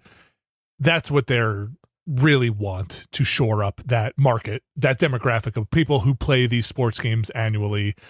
So, Brad, where do you want to start with some of the people who have looked into this more deeply or understand it, what their views on the ins and outs of this are? I'd say I would just we should just talk about the kind of general trends of what various analysts have said about this. Like I sent you guys Ars Technica and Kotaku both talked to a bunch of analysts that kind of rounded up in first impressions of what's going on here. Mm-hmm.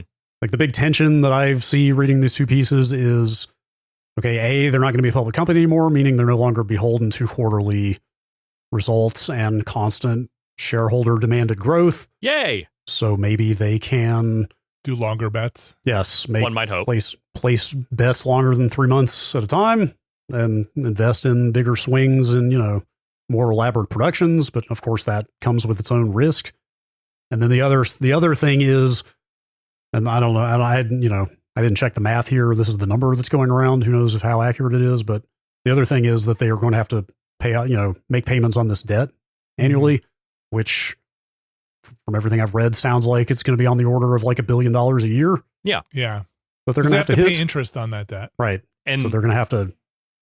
So, and with that, the flip side with all the analyst commentary is basically, are they going to start shedding properties? Are they going to start laying huge numbers of people off because they need to streamline operations without hopefully hurting revenue as such that they have now an extra $1 billion of margin in their cash flow to service their debts? Again, I'm using terms that I'm barely qualified to use here. Yeah. But I mean, that's, in terms of, hey, are they going to lay people off? Are they going to potentially sell off or shut down studios or IP for that matter? Or are they going to sell off Mass Effect or something? Like, that all seems relevant there. I think it's really going to come down to, and again, this is me just putting on my speculator glasses, but it's really going to come down to how fast do they want this thing streamlined? Because, you have a Mass Effect in the hopper. Do you let that thing go through to conclusion, or do you try to find someone to buy that studio? How desperate are you to get this thing back on a train where that debt is being paid off? Because by all accounts, this is a high interest loan. This is not just one that is like, hey, you're getting a good low rate here, and because you're a multi-billion-dollar company, you'll inevitably pay this off pretty quickly. Like, this is a high interest kind of junky loan, and as a result of that, there will be extra on top of all of that. And also, there have been all these allusions to the idea of EA already talking about trying to streamline their workforce using AI, something they might be saying specifically to try and make a deal like this happen, and maybe they weren't that far along with it, but we don't know. And who knows what kinds of promises they were making to the people who are in this investment to get this deal to close so that the people at the top could get their payouts. So what do you guys think? I mean, there's definitely this part that we just kind of broached here, which is the analytical part of the financials of this, right? Making the money to pay the debt, making the money to make EA successful as a private venture. I think the kind of bigger elephant in the room, and it's not, and everybody sees it and is talking about it, is what do you think the tonal shift might be inside of EA here? I mean, this is the stuff I see coming up when people talk about what is the future of BioWare, not just because BioWare has been struggling in the last couple of years to catch fire with the game, but more because BioWare has done not just sports, but games with social commentary or games that they do queer romance in their games. Yeah. That is maybe something of a sticking point with the Saudi royal family, I would think. So, but again, I don't know what level of creative control they're looking to exert. I assume a fair amount, but, are they willing to just kind of let the general content of those games slide so long as they release and are out there making money? I have no idea. The Saudi aspect of this does make it very confusing as far as what, because clearly they want the sports games. Again, we're talking about this sports, and I think maybe to a slightly lesser degree, something like a Battlefield and a Sims franchise. These are the things they are buying this company for. And mobile. And mobile. Though EA's mobile division, I'm not sure has ever been maybe as successful as they have wanted it to be. Yeah, but I mean, a lot of business people would probably just look at that as an opportunity. Yeah. Yeah. Where there's a space to grow. But I don't know how a BioWare fits into this portfolio. Yeah. I mean, look, The Sims also has queer romance and a lot of things in it that maybe would go against some of the general tone of the general culture difference, right? Yeah. Of repressed culture and stuff like that. But I think I don't know. It's still a question mark. Do you just invest to make money, or are you trying to make social statements here, right? Yeah.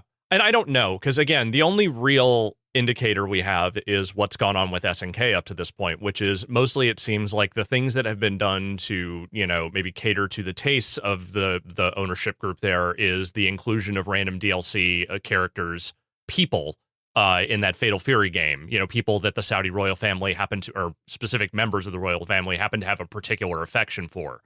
Is that kind of thing going to find its way into the EA verse? I assume in some regard, but I could not even begin to speculate to what degree. What I do know is that, look, it's not that the Saudis are completely anti any sort of like Western entertainment type stuff. Obviously, they have invested very big in a number of different video game companies. They have been paying the WWE gobs and gobs of money to do shows over there. They have paid a bunch of comedians, Western comedians, to do a bunch of material at the Riyadh Comedy Festival, which has been a point of some discussion over the last week. And, there were certain censorship things that came along with that, but they are also bringing in comedians who are, let's just say, ribald. So there are these, like, dipping the toe into the Western culture stuff with some limitation. So I don't think you're going to see an outright, like, no, we are gutting all these things, from BioWare, from these other companies, like, right out of the gate. But I do think there could be a slow erosion, assuming they do not just decide to sell off those arms of the company at some point. Especially if those franchises are not making money. Exactly. Like, the difference between a Sims and a BioWare is the Sims makes money forever. Yeah. BioWare makes money when they make one of those games, and you hope they make money. Yeah, assuming they make money. Yeah. So you got what? You got Criterion's still a studio, right? No. No. Has not been a thing in forever.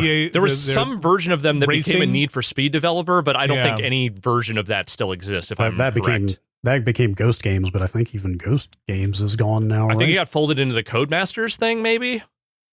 Is Codemasters still a studio? It is. Well, Codemasters is owned by EA now, remember? But they have not been branched out into some other studio like a Criterion. They have not been reorged. I mean, their org is you make the racing games.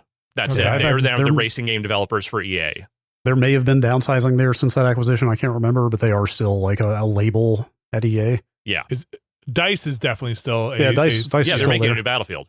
Respawn still a studio, yes, right? Definitely. That's one of the biggest question marks I have right now is where does the Respawn stuff go? Yeah, like outside of sports and outside of like sports, Sims, and mobile. Yeah, it's BioWare, DICE, Respawn, Codemasters. Who else? I mean, there's the various sports studios.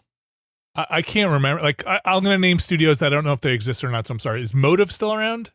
Yes. I believe they are. Yes. Maxis is technically, I mean, they are the Sims developers still. Yeah.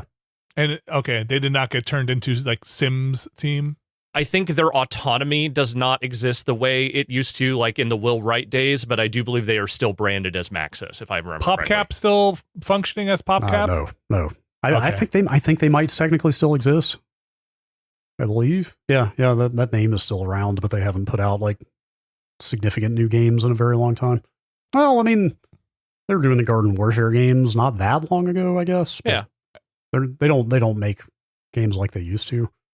No one does. So there are a decent amount of studios for EA worldwide, but we have a lot in the US. Do you think some of that stuff gets moved around and shuffled around? I think you are probably looking at multiple studio closures and a lot of layoffs over the next year. That's what I think. And unfortunately, I think, again, I don't know to what extent, but the little bit of reporting I've seen from talking to people anonymously within EA is that no one has a particularly excited feeling about any of this, unless you are specifically probably getting a payout from this deal.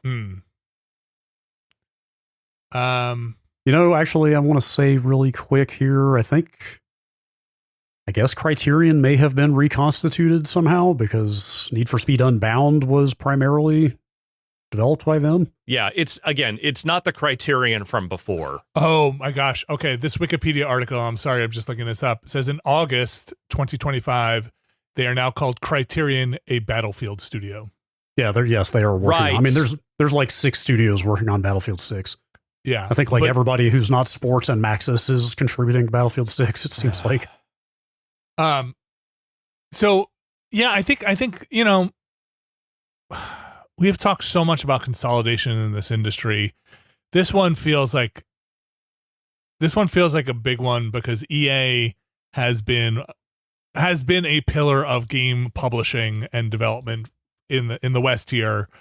It's like it's like Capcom moving, in Japan or so, like a big player who has just been around forever, kind of shifting in a way that doesn't feel healthy for the games industry. No, I think it is safe to say right now that the Western game industry, at least at the sort of like big publisher level and up, is in bad shape. Like, just broadly speaking, like, I know there are still some challenges for like Japanese companies right now, but I think the level of stability in the general Japanese like publisher and platform holder space feels way better than anything currently going on with, American especially, but also even like some European publishers and studios. Like, it really feels like, wow, we are in the smash and grab stage where people are trying to figure out what parts can be sold off, what can be salvaged, what can be kept afloat long enough to get someone a big payout. And like EA has not been EA, the EA we grew up with, for a very long time. Like, yes, I'm literally trying to find right now, like, who got Trip Hawkins' comments on this situation. It doesn't look like anybody as far as I can see. Yeah, I mean, look, even in the Riccatello era, you could say that maybe things were already trending in this direction, but the Andrew Wilson era of EA has largely been a wash as far as I'm concerned. It was a guy occupying a chair, keeping the company alive, doing the bare minimum of interesting shit to try and keep it alive until something lucrative came along, and now here we are. But it was profitable. They were making money, and the games kept getting fucking worse. Like, that's the thing with EA. Yeah, I think the emphasis on what he just said is on the interesting games part. Like I feel like the Andrew Wilson era has just been very self-propelling. Yeah, with the sports and the Sims and the mobile and like the tentpole stuff. Like their core competencies. Yeah. Like they're not doing like, say what you want about Riccatello. There's a lot you could say, but at least there was that period of like Dead Space and Mirror's Edge, and like they were trying things. Like back then, and like what was the last thing they tried? Like Apex Legends? Yeah, and Apex felt like a thing that they didn't think was going to be what it became. EA did not have the foresight to realize what they actually had with that initially. Yeah, and even that was 6 years ago. Yeah. Who did they published, but they didn't develop Immortals, right? Of Avium. That was one of their like external publishing deals, I think.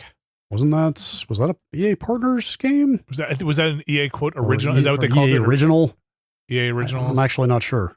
I'm trying to think of other stuff that's come out that wasn't just, stock and trade. No. That was an EA Originals game. I am not going to stand here and tell you they have made no good games in the last 10, 20 years or anything like that. That would be ridiculous. But what I am telling you is that the version of EA right now was not going to survive one way or the other. And I think some of that was by design, because I think there was probably a goal in mind, at least in, let's just say, post-COVID times, that some deal like this needed to come along somewhere. Whether it was this particular shape of it or not, who knows what they were thinking. But here we are. Now the company is becoming private.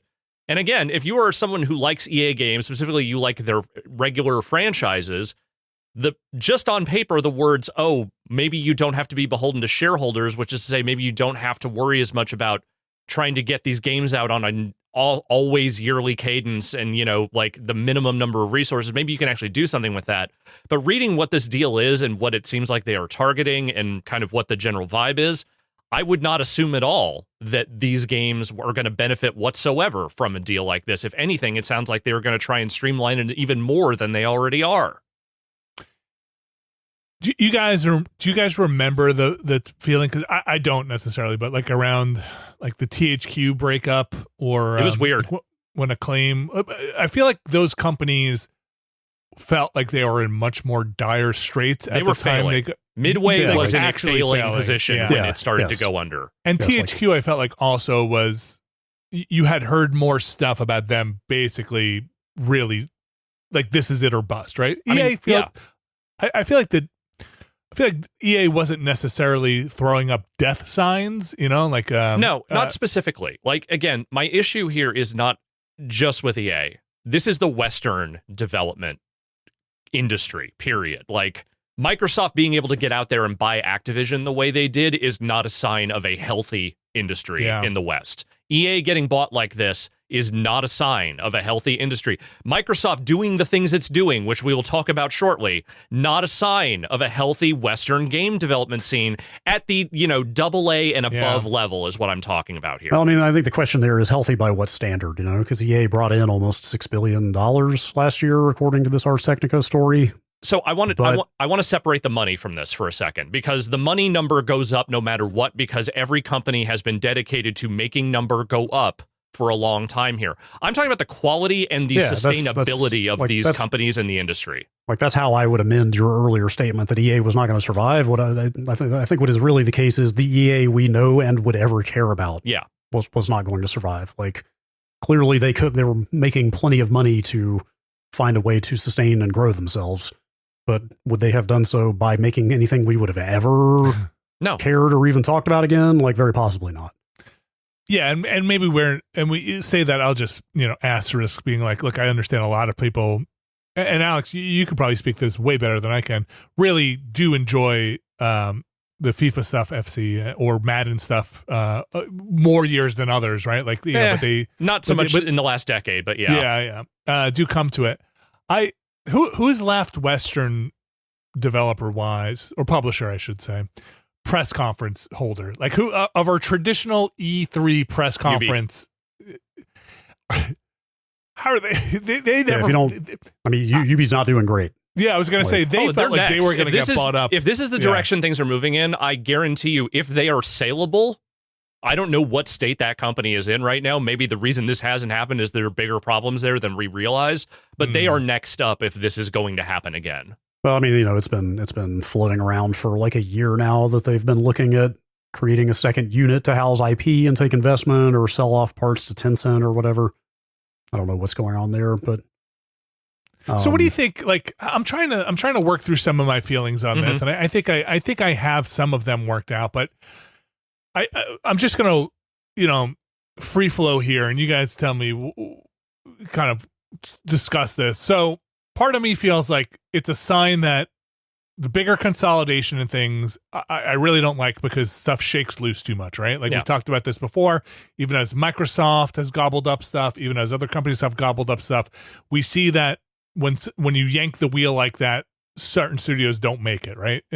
Because they're all piled up under one vertical column now, right? That can be really tough. The other part that is troubling is the general tone of the Western development in games we just talked about quite a bit. It doesn't feel healthy. It feels like it is struggling at that bigger tier of publisher. We are really just talking about at the publisher and platform holder level. Yeah.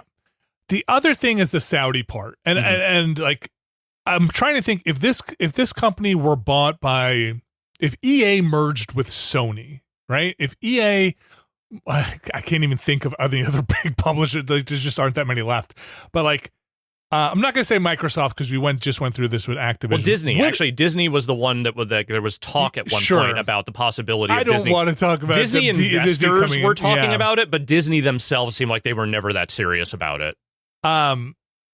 Like, is it the Saudi stuff that feels extra icky on top of all of this stuff? And that definitely plays a role, because, it feels like supporting EA might be supporting things that go against my personal feelings. Well, now it definitely is, because, again, so like, it's not a thing where they are just invested in small piecemeal numbers here. Like, they are the outright owners of this thing. So I think there's a lot of feelings tied up in this that, just don't sit right. And not that EA going out of business or not going out of business, transferring ownership, let's say, was ever going to feel great, but there's probably a way that EA doing this didn't feel this rough, I don't know. I don't know what kind of runway they had. I don't know what other possibilities for deals were actually on the table for this. I mean, considering the premium price that is being paid for this and the seeming payouts that the people at the top level and the investors are potentially going to pull out of this deal, I have to imagine all of them just saw as like, fuck, that's a number, and just said, this is what we're doing. Like, I cannot imagine this deal was done with a great deal of forethought about what the future of EA was going to look like, because this is a number that, like, in a industry that is having a lot of problems, you look at that premium price on that share price and everything, and what, I imagine Andrew Wilson is probably going to make out with in this deal. I get it. I fucking hate it, but that's exactly the way all this shit is trending these days. It's a big enough number. That's all it was. I guess we'll see more reporting on this come out. I wonder if we'll get stories about shopping around EA, if there were other deals that maybe were talked about. Maybe because these things don't happen overnight. Not at this scale. I think Disney probably was the one. Disney was. And I'm not sure that deal was ever that serious. Like, you think Microsoft, but prior to the Activision stuff really hitting this years ago, was talking with EA? Like, do you think they were shopping around looking at other properties? I doubt it. I don't think EA ever had any jewels in their crown, I guess is the metaphor. Like King. Anything close to what Activision was able to offer to Microsoft. I'm curious to see if we get any studios. Again, we're in pure speculation mode. A lot of this stuff won't become very clear, but I wonder if some of the studios do wind up getting spun out. Yeah. It's not out of the realm of question. Is it maybe unlikely, but seems like that would maybe be the best possible outcome for like a BioWare that is going to be like a tiny fish in an even bigger ocean after this, if they stay at EA. I say it just because they're the one who has capital, or at least had capital, and seems to be buying stuff. But like, you could see a story come up where Microsoft looks to pick up BioWare, right? Absorbs BioWare in a way. Maybe not right now. Right. We'll get to some Microsoft stuff later, but in a you could see, I mean, I don't know if Sony is in the market. I'm just running out of people, big publishers that could absorb something like that aren't like, 10 I'm really cents thinking about this. Going out, Take-Two. Take-Two is really the only publisher I can think of that might make a play like that. It doesn't really fit in their current catalog and wheelhouse, but like, they are kind of the last big successful Western publisher kind of standing like this, and I feel like they could do it. I don't know that they would. Even Embracer has stopped embracing. Oh, yeah. For good reason. Yeah, that's done. There's some speculation out there that this was the deal that Embracer was trying to get. Oh, interesting. This was the big one? This was the thing that fell apart. Okay. I'm going to say this for the people involved in that deal. You might have ended up with the better portfolio going this route. Do you think, I'm sorry, I don't know anything about this, but is some of the talk out there that they would have been a partner with the PIF or they just would have been bought outright? I don't know. You remember there was that whole thing where they had an enormous amount of investment fall through at the last minute last year? Yeah. No, I just wonder if they were like the full party in this, or they would have just been a signed on party with the Saudi public investment fund. I don't get the impression from Embracer's leadership that they're above selling out entirely. They would be very glad to sell out if the right number came along. And I mean, anybody would. Let's be real. Yeah. I don't think that number was 50 billion. Yeah. I don't know. Some of those comedians didn't go to the Riyadh Comedy Festival, so yeah, good on them. So yeah, there's EA will be in, I guess. So this needs to pass through some regulation stuff. Is that right? Before it becomes there's still a lot of things that have to happen. I don't know. I actually have no idea what the antitrust angle on this is, because this is not a merger. This is not consolidation. It's a buyout, this is a buyout and taking a company private. Take the company private. That's I don't know where that falls on the regulatory spectrum.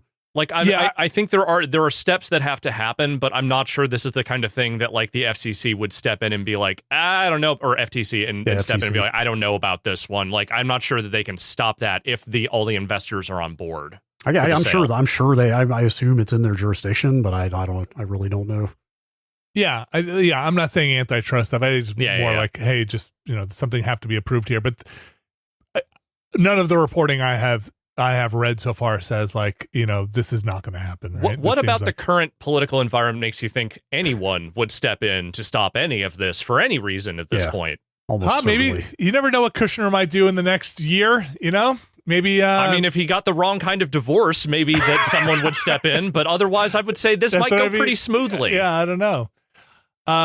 So yeah, I'm sure more details will come out as this goes forward. There was some reporting will come out, and I'm sure we will be coming back to this story as the sale goes through. Not enthusiastic about it is how I would sum up my feelings on the overall thing. Yeah, that's exactly right. Or like pretty bummed out is how I would actually express my feelings. And not hopeful. No. For a lot of reasons, but that's EA stuff. Mm-hmm.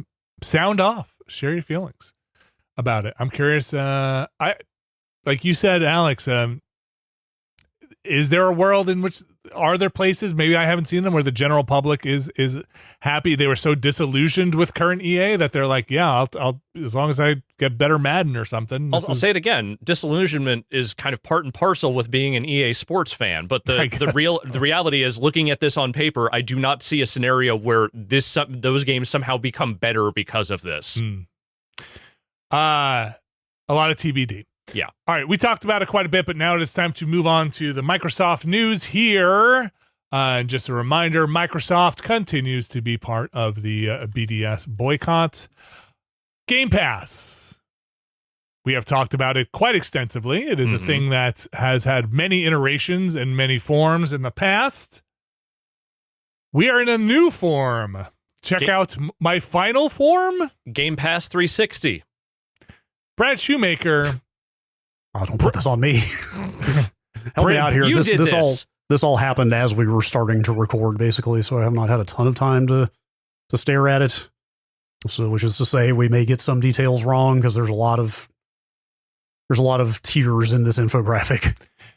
I think the short of it is, you got a price increase coming for Game Pass. The price increase is the main one. Like, I spent some time trying to figure out, like, okay, did Standard have this feature before it became premium today? I'm not sure. It's hard to figure out. You know what I mean? But like the price increase is the big one here. Yes. Which I guess they're all going up 50%.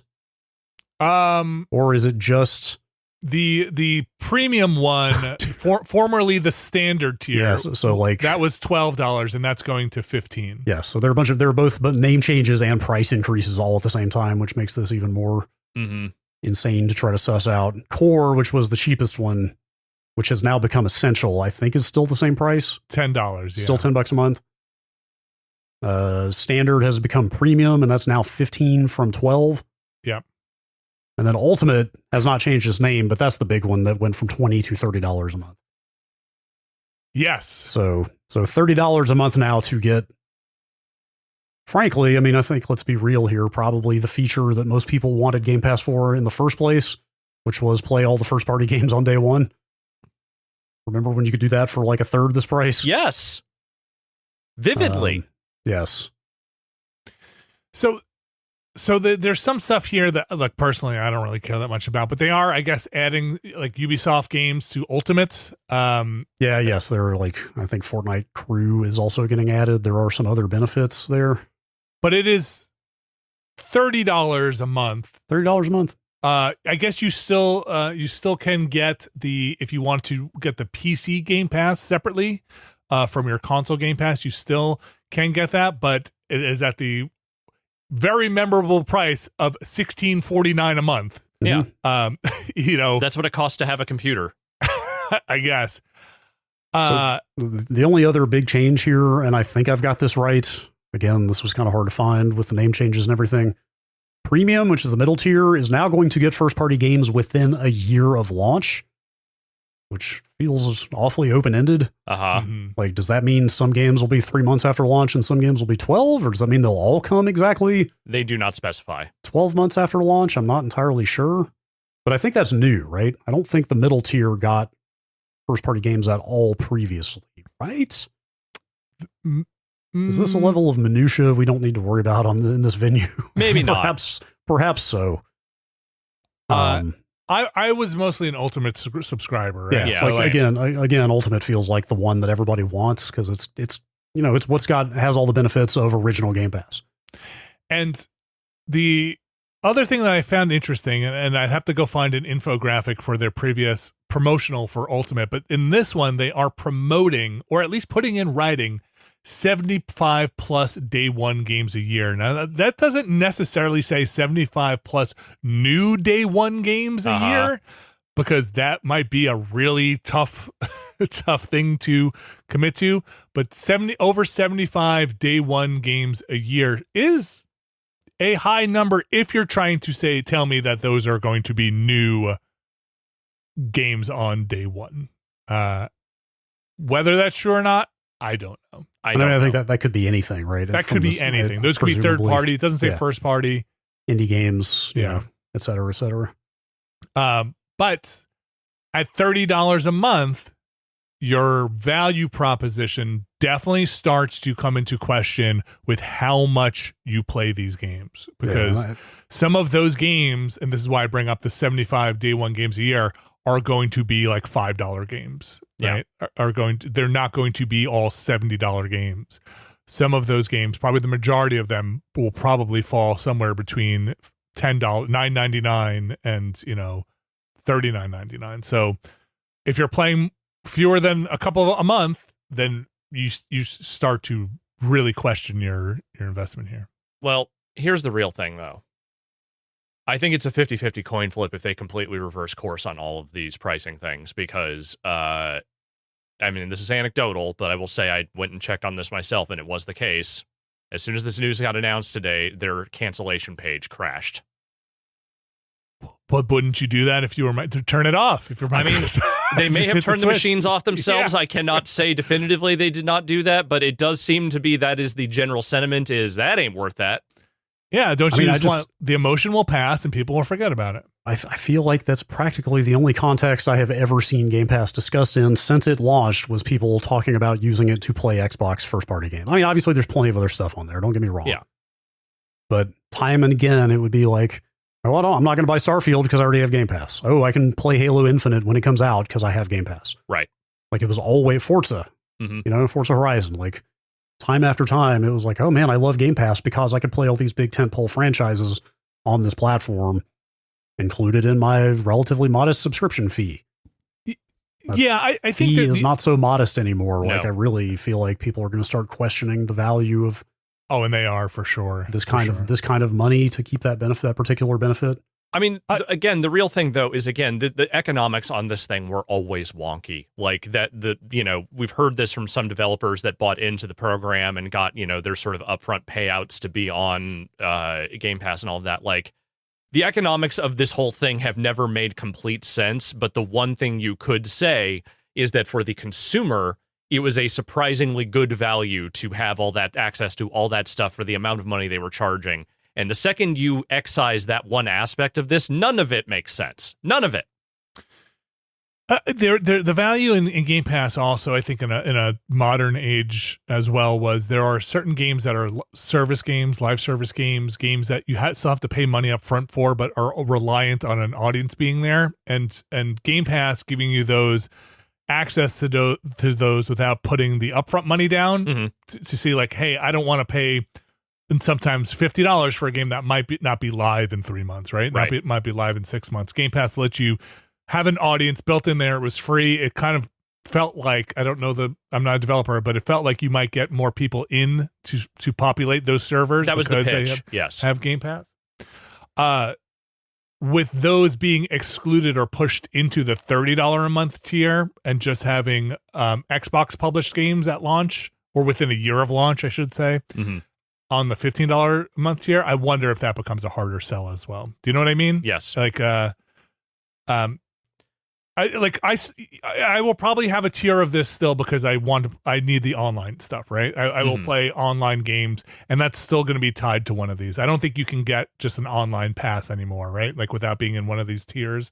Yeah, I think that's the cheapest tier, but that's how much it always was, right? Wasn't Xbox Live Gold always 10 minimum, or was it ever cheaper than that? I can't remember. I thought it was like 5 at some point. Maybe it did start at 5 actually.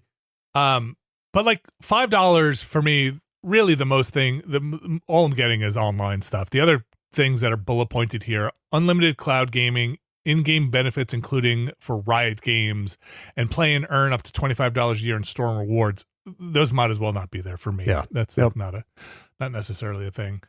I would be paying $10 a month to play online, which again might be a thing I would do per game if there's a game I'm playing on there. And I have a PC, so a lot of these Xbox games Microsoft published are going to be on the PC side, where I don't have to pay to play online. Yeah. You know? And with Nintendo and Sony also charging monthly fees to play online, like how many people are going to maintain that benefit across all three platforms, right? Like, how many people have all three platforms, period? And even if they do they really need to play multiplayer on all three? Probably not. Do you think Microsoft will say at some point for Microsoft published games, you need to pay to play a multiplayer online on the PC? Like, I mean, it could happen. I don't think that's going to go over great. I'm sure they would love to try it, but I don't. It just doesn't. It seems like a bridge too far. Yeah, Still, I mean, and always will. Honestly, because on its face, that thing always seems kind of weird, right? Like you have these two platforms. I get it. In some respect, you are servicing consoles differently. It's not the same thing as PC. But at some point, things have kind of melded together in terms of development for catering to PC matchmaking and console matchmaking. Mm-hmm. So that's a question for a developer in terms of how much it costs to host that stuff. Yeah, that's expensive. $30 a month is pricey for anything. Yep. And, like we as a society have never been more fatigued with subscription fees than we are right now. Yeah. So they must have done the math on this. I don't think Microsoft makes boneheaded moves like this. They have to know that this will shed a large chunk of that ultimate tier and be willing to kind of take that hit. I do wonder what the math is on this one to see where they net out. I mean, I think the real question is like how much more runway does the Xbox division have at this point to not be bringing in money? A valid question. Like the hardware business has completely tanked by all accounts. Like this is how old half this is getting. We didn't even cover the second Xbox hardware price increase this year on the podcast last week. I mean, to be fair, Sony and Nintendo have also done this year, but yeah. That's what I'm saying. Like it's kind of just becoming old hat that the hardware is going up. I think we did talk about PlayStation reducing the size of its storage in Europe. Like the hardware stuff is what it is at this point, but like, everyone's trying to shed costs. That's all it is everyone is trying to shed costs. Well, more than that, Game Pass was always going to be like a loss leader, like I going back to like the very genesis of in the beginning of Game Pass, like everybody called it, they're trying to be the Netflix of gaming. And it wasn't just in terms of the offering of content that they were putting out there. It was also the Netflix strategy of corner the market with a very good product at a ridiculously low price. And then once you've got the entire market, then start ratcheting up the price. Right? Yeah. And like I think they've probably run out of whatever leeway they had to continue doing that, right? Like they were not gonna get charged $10 for Game Pass forever, the way they were doing things, I believe like that was yes. Like Microsoft has an insane amount of capital to burn. And Phil Spencer and company were like, all right, who knows how many years they gave them, and it's like, all right, you've got 3 years, 5 years to build this thing up into a durable, like cornerstone of our business. They didn't presumably do that. They had huge growth during the pandemic that seems to have stalled since then. Mm-hmm. And presumably they just were not going to get infinite runway to continue charging what they were charging for this stuff before they started, seeking more rent on it. Right. Yeah. I mean, okay. Again, I'm just trying to figure out what they're think through some of their strategic planning here, which is maybe a fool's errand, but they do have more to offer now as a first party publisher, right? They can offer things like Call of Duty, like Diablo. They can offer those things in a first party, what is it, within 70 days tier or whatever it is. What was that? Within a year. Within a year tier that aren't the third party Game Pass games that are in Ultimate. I was just kind of going through a list of what's currently in Ultimate. And look, you still got Fallout, you still have Diablo, you still have Minecraft, you still have, Quake for what that's worth. Yeah. they have brought, you have Warcraft in there, like, if that's what you want to play on the PC, if you want to play Warcraft Reforged, then you can. They have expanded 3, their. You mean? What's that? You mean Warcraft? Oh, that's right. They did do 1 and 2, didn't they? They did. I don't know if you wanted to play those, but like, my example being that like they have broadened with their Activision purchases and their studio purchases what is considered a first party, within that tier versus where Game Pass was 3 years ago. Let's say. Whether that adds the value to people, that's going to be on them. I think $30 for what they're giving at that point, I think they're pushing their luck. I think it's a rough one, and maybe they hope they can make up the difference on that middle tier with more people. So that's remains to be seen. I don't think this is a goodwill gesture that's going to grant them a lot of positive press here. Price increases never do, but this one seems. I don't know. This one seems like a rough one. There are some serious math problems going on right now. Yeah. And that Ubisoft stuff attached to it, I don't know. That's like not for me. Does Ubisoft still offer its like subscription? Yeah. Yes. Okay. Just ask Matt Rory. like, like the phrasing on this is Ubisoft Plus Classics, so it's presumably not even new Ubisoft games, right? It's just older ones. I don't know what it's in their classic library, right? Like, well, they sold off some of that library not too long ago. Don't forget. Did EA? Okay, this harkens back a second, but we've been through a lot of iterations here of subscription services. Did EA still have a thing where you can pay to play like a week or two early on some of their games? They did have some advanced access stuff, especially with the sports games. Was that still ongoing, or had they phased that out? I think so. I think Madden had it.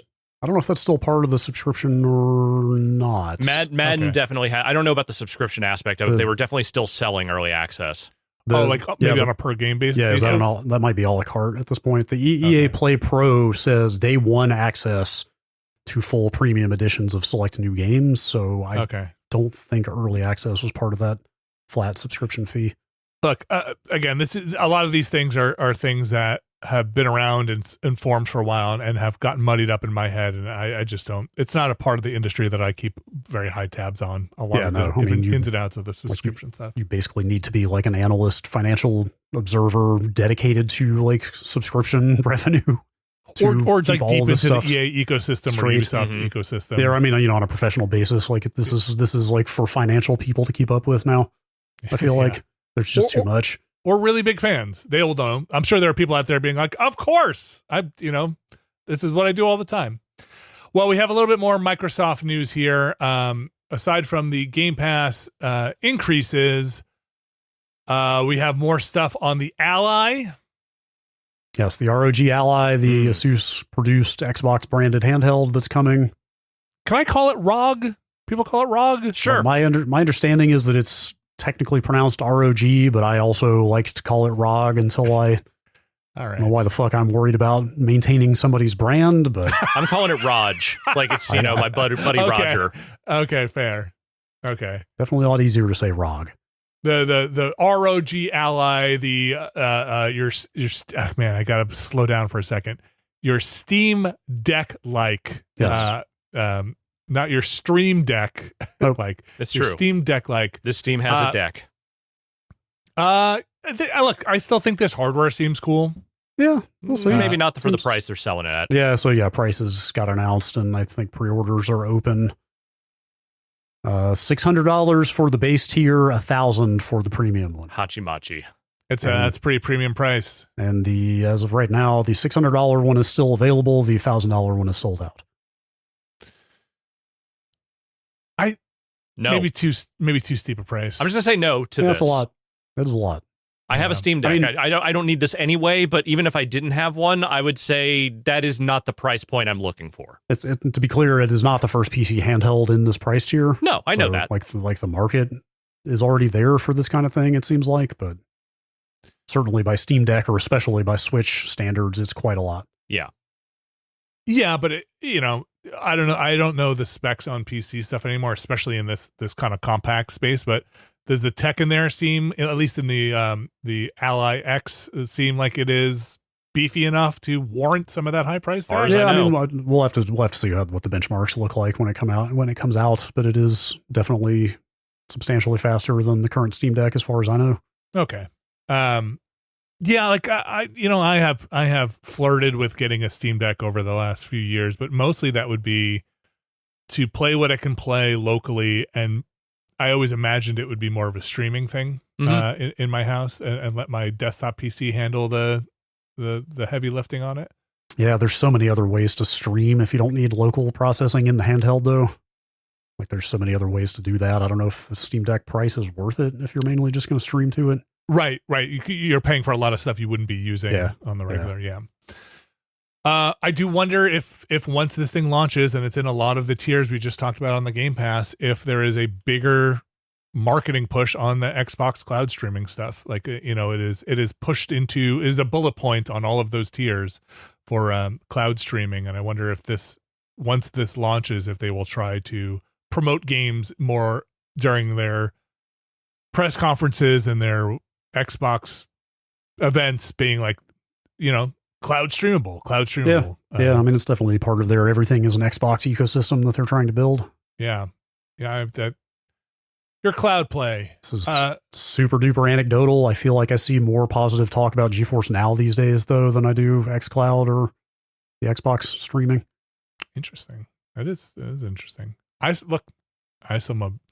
This is not the same thing because it is local, but I am still a big fan of Moonlight and Sunshine, and play a lot of my games, even Hollow Knight, where you might think, boy, you don't want any lag on that thing. Or sorry, not Hollow Knight. Let's call it by its proper name, Silksong. Yeah. Look, it's all the same. The hell you say? All right. Did you guys talk a little bit about any of this between when I was here and when I was not? The Forza stuff that was rumored. Yeah, we briefly touched on it. Or did we? I think this had happened. We'd mentioned the rumor of it. Yeah, there was a rumor when I was leaving that this might happen. Yeah, we did not talk about the confirmation that happened last Friday since we recorded this podcast last. But yes, they confirmed Forza Horizon 6 set in Japan at TGS. Xbox and PC at launch will come to PS5 later, but they don't say when later. I was surprised. I thought doing this at TGS you would do it with a PlayStation 5 day and date, but nope. Turns out that ain't the plan. Yeah, I think this is still like too high a tier of franchise for Microsoft for them to be quite comfortable yet putting it day one on a competitor's platform. But it's basically this and Halo at this point. And I don't know that even that will last forever. I think bold claim here. Because there's a lot to unpack. By the time we get a new full-on Halo game, it'll launch on a PlayStation 5. Okay. I'm going to say that's where that depends on where the Xbox hardware business is. Of course it does. That's the whole thing. Like, when is the next Halo game, right? Like, if there is, I highly doubt this will happen, but if there were a new Halo at launch of the next Xbox, for example, of course that would be exclusive, but I don't think there's any way that's going to happen. Yeah. Because it sounds like new Xbox is not that far off, and I highly doubt a new Halo is anywhere close. I just wonder what they're even doing with that franchise at this point. Well, they're switching to Unreal, and it sounded like they were kind of like rebuilding that studio to some degree, I think. I just mean narratively, like, aside from the tech, like, where's our master chef at these days? All right. I think that's all the Xbox news here. I'm sorry, Alex. Why don't you tell me about the state of Rock Band 4? It's over, man. It's so Jover. All right, so Rock Band 3 or 4, they stopped doing DLC 2 years ago now. It was 2023 was the last slate of DLC. Most people saw that coming when it happened. Epic has basically put them in Fortnite jail, and that is where they will live eternally. Though occasionally, actually interesting harmonics does bubble up out of that. My understanding is the Daft Punk thing they did for Fortnite was basically just Fuser, and pretty good. So good for them. But Rock Band is not a going concern, and it will not be for the foreseeable future. And Rock Band 4's licensing agreements have officially expired after their 10-year mark, which now we definitely know they were still signing those 10-year deals for those soundtracks. But what are our last songs here? Like what's on our playlist for Close the Lights? I think one of the last songs they put out was Dido's "Thank You," and the other was Rusted Roots' "Send Me on My Way." Oh, I remember that. Yeah. But like, I mean, gotta have some like. I think we need a slowed down mournful cover of something. Yeah. I don't know. How do you feel about this? I don't know. I mean, sad, but at the same time, look. If you own these songs and you can still buy them up until, let's just say, this weekend, and you can still buy the digital version of Rock Band 4 if you want to, they're out there. You can still play them. I will continue to do so when I start turning my Xbox back on and I get bored with Clone Hero at some point. But this was just, they're not going to make more Rock Band. Like, there's no impetus to do it. Epic is not interested in that. There is maybe something bubbling with this new Red Octane, but that's a totally separate thing. So, like, it sucks, and it makes me sad, and I never like to see content disappear from marketplaces because I would love it if that stuff was available in perpetuity, but it's just not going to happen. They're not going to spend the money to relicense the 40 or 50 songs from the Rock Band 4 soundtrack just so they can keep selling a game that I have to imagine is selling at most tens of copies a month, if that. So it's worth noting here, to be specific, according to this Video Games Chronicles story, so the 10-year, like you mentioned, the 10-year license is expiring for the on-disc soundtrack. Yeah, for the on-disc soundtrack, but also for the DLC. So the 22 songs that were launched with the game, "Gimme Chocolate" by Baby Metal, "The Reflex Duran Duran," "September" by Earth, Wind and Fire, "Rebellion" by Linkin Park. There's a lot more. Yeah. Those are all going to be delisted same day. Yes. And then weekly, you will have more songs delisted as time goes by. And that license expires. And my understanding, I think, also is that all the old DLC, the stuff that still was floating around from, like, the 1 through 3 era, is probably going to start disappearing as well. That's I feel like that's almost more depressing than this initial, like the slow fade away of being able to buy this DLC week by week. Songs will just disappear from the store. Yeah, no, it's like, imagine if the Thanos snap was just happening every week and 3 of your friends just went away, all of a sudden. But you knew who was coming. Like you're on a list. You're like there's literally a licensing list of your friends that's just like, oh shit, Jerry's up this week. Fuck. Are there things that you feel like you might be driven to go buy that you haven't bought yet? There's nothing left for me to buy. Like, the only DLC I don't have is stuff where the license expired before I could get my grubby hands on it. Okay. And that stuff is never coming back. So, but that stuff exists in Clone Hero. So if I really want to play the worst shit, the shit that was too bad for me to buy when it was coming out, I can. Let me tell you about my sickness real quick here. Okay. I just bought another guitar. He's holding one up, folks. It's a nice color. Hey, yeah, it's a Gibson. Nice color. It's like a Gibson style. Yeah, that looks nice. I have a guitar that near that color called Beale Street Blue. That is a Gibson guitar. Is that PDP? It's what is the name of the company? It's like CKRD or something like that. Oh, I didn't realize there were other companies doing it. Of course, like I said, it's just a USB controller. Anybody can do it now, right? Yeah, totally. And I mean, there's still stuff you have to do with like the controller licensing and whatnot. But this is Xbox compatible, like, works on PC for stuff. I just looked at it because I was like, this is a really nice model. Someone put some work into this. I want to check it out. And it is actually a nice guitar. Is it like licensed by? Is it like a Les Paul? It's a Gibson license, yes. Okay, that's interesting. Okay, yeah, Gibson will take your money if you offer it to him. So they have in the past for me. But I'm still in the sickness. Like I am literally the laser targeted person to be the most oppressed by this. I mean, but I was ready for it. I knew this was going to be coming along sooner rather than later. I just didn't track the dates. Look, man, if you're telling me that there's nothing left for you to buy out of 750 DLC tracks, you are down with the sickness. Vinny, there were 3,000 songs in that entire library if you include all the disc exports and everything else. Okay. I now have 4 times that in Clone Hero. So that's where I'm living these days. I have transcended your legally acquired music. I live in the zone full time now. Okay. All right. That's it. October 5th. Shout out to Rock Band. That is still an insanely long amount of support for what they had and the amount that they did. Finally, our last story here.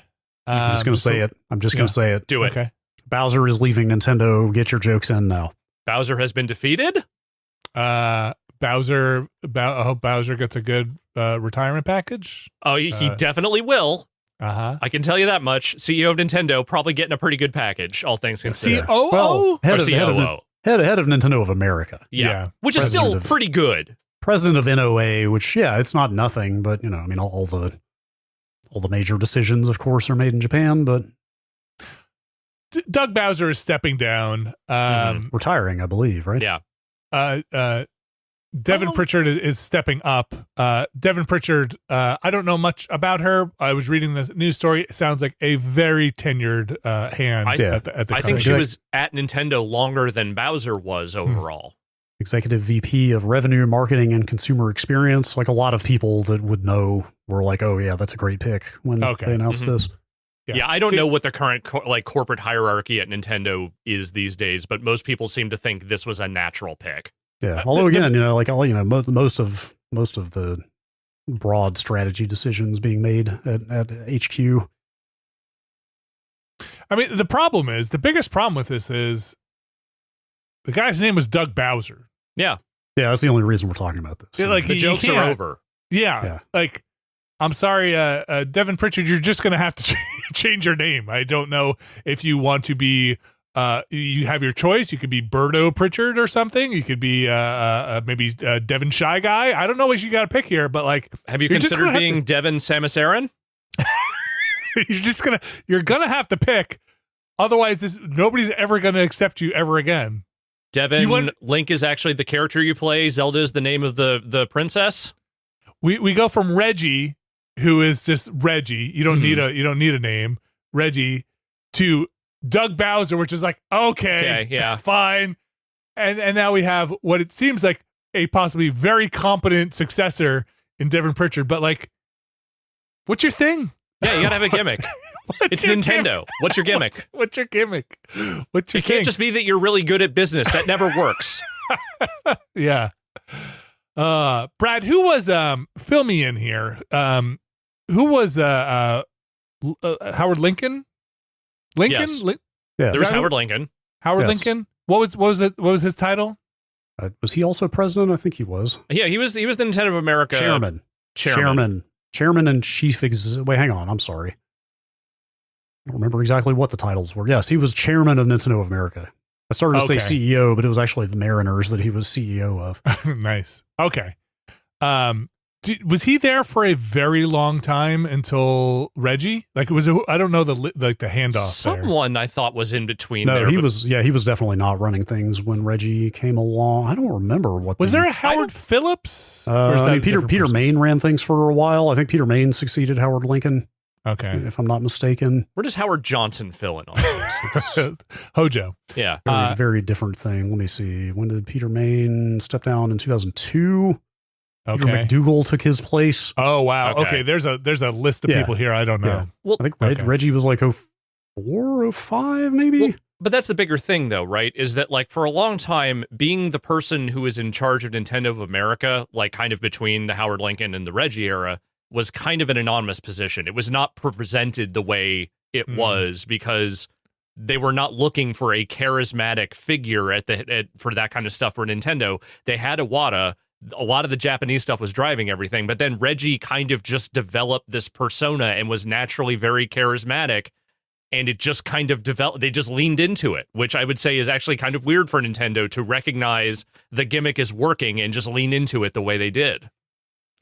I think that was also, maybe this is a bigger discussion, but I think that was also during the rise of the more charismatic, forward-facing to the public publisher press conference, having a persona type stuff. Yeah. Well, yeah, it was when press conferences, quote unquote, became public spectacle rather than investor relations. You need a little charm on that stage. Yeah, and in some cases, like for Peter Moore became the face of Xbox for a while, even though he was not running Xbox. Right? Yeah, he was like chief marketing officer or something like that.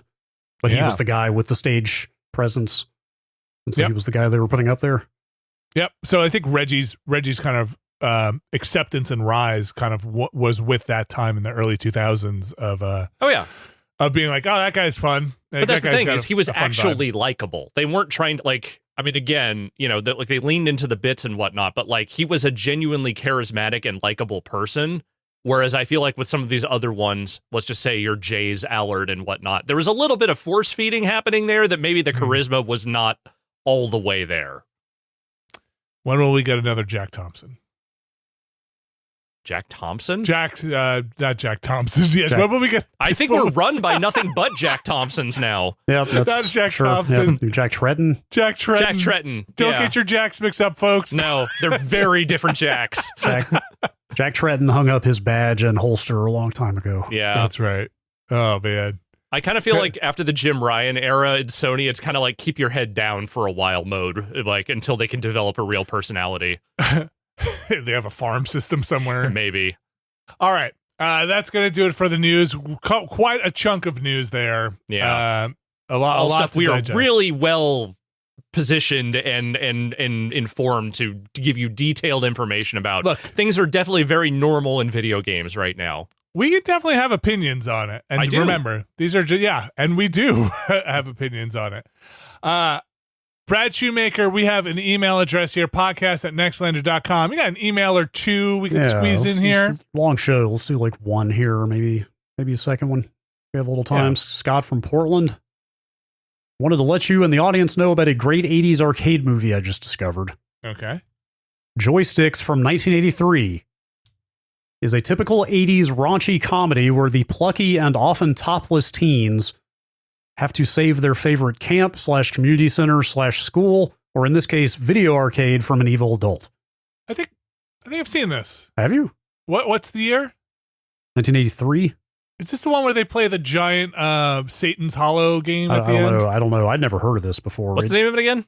Joysticks. Oh, yeah, I know this movie. I think Joe Don Baker's in it. It features lots of real licensed arcade cabinets and a surprisingly high amount of gameplay. At times, it seems like a raunchy teen version of The Wizard, even featuring a promotional upcoming game, though this is Midway and not Nintendo. It's also earlier than The Wizard. Yeah, it's 83. It's worth checking out just for the giant 4-foot-tall arcade sticks used in the big climactic competition. Yeah.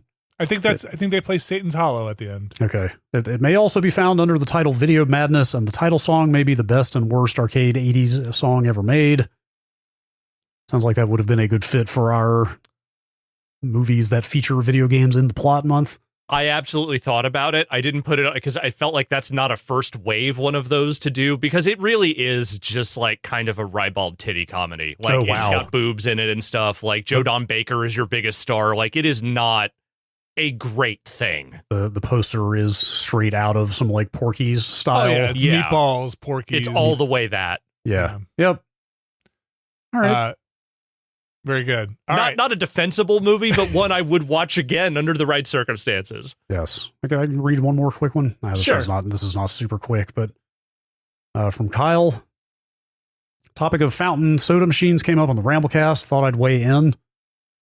5 or 6 years ago, I installed a fountain soda machine in my house. What? Basically, all you need is a water line and a CO2 tank. I use a 20-pound refillable tank that lasts us 8 to 10 months. It's about the size of what you would think of as a scuba tank. Mm-hmm. The CO2 provides carbonation for the water and also powers the syrup pumps. Oh. The water line and CO2 are fed into a small external carbonator about the size of a 2-liter soda bottle, which then feeds carbonated water to the machine. There are 6 fountain heads on the machine hooked directly to syrup pumps that attach to bag-in-box syrups. Yep. The water and syrup mix at the head as it comes out of the machine. Each head can easily be adjusted to add more water or more syrup to the mix. Standard mix is 5-to-1. You can measure it with what's called a Brix cup, but we just adjust it to taste. Sorry, this is a lot. Mm-hmm. That means each bag-in-box makes about 30 gallons of soda. I drink exclusively Diet Coke, and my wife drinks Pepsi, so we usually only have 2 sodas hooked up. One of the lines hooks into the water directly, so it's not carbonated. That can be used for juice or tea or lemonade. Mm-hmm. One interesting thing about the syrups, Coke brand syrups are very easy to find at restaurant supply stores and online. Pepsi brand syrups are very hard to find by the average consumer. Interesting. I contacted Pepsi directly to see about ordering syrup, but they won't sell to you unless you're buying about 12 boxes per month or more. Huh. For perspective, my wife drinks maybe 1 or 2 boxes per year, so it's not really realistic. No, I would say not. You got going with some friends. Yep.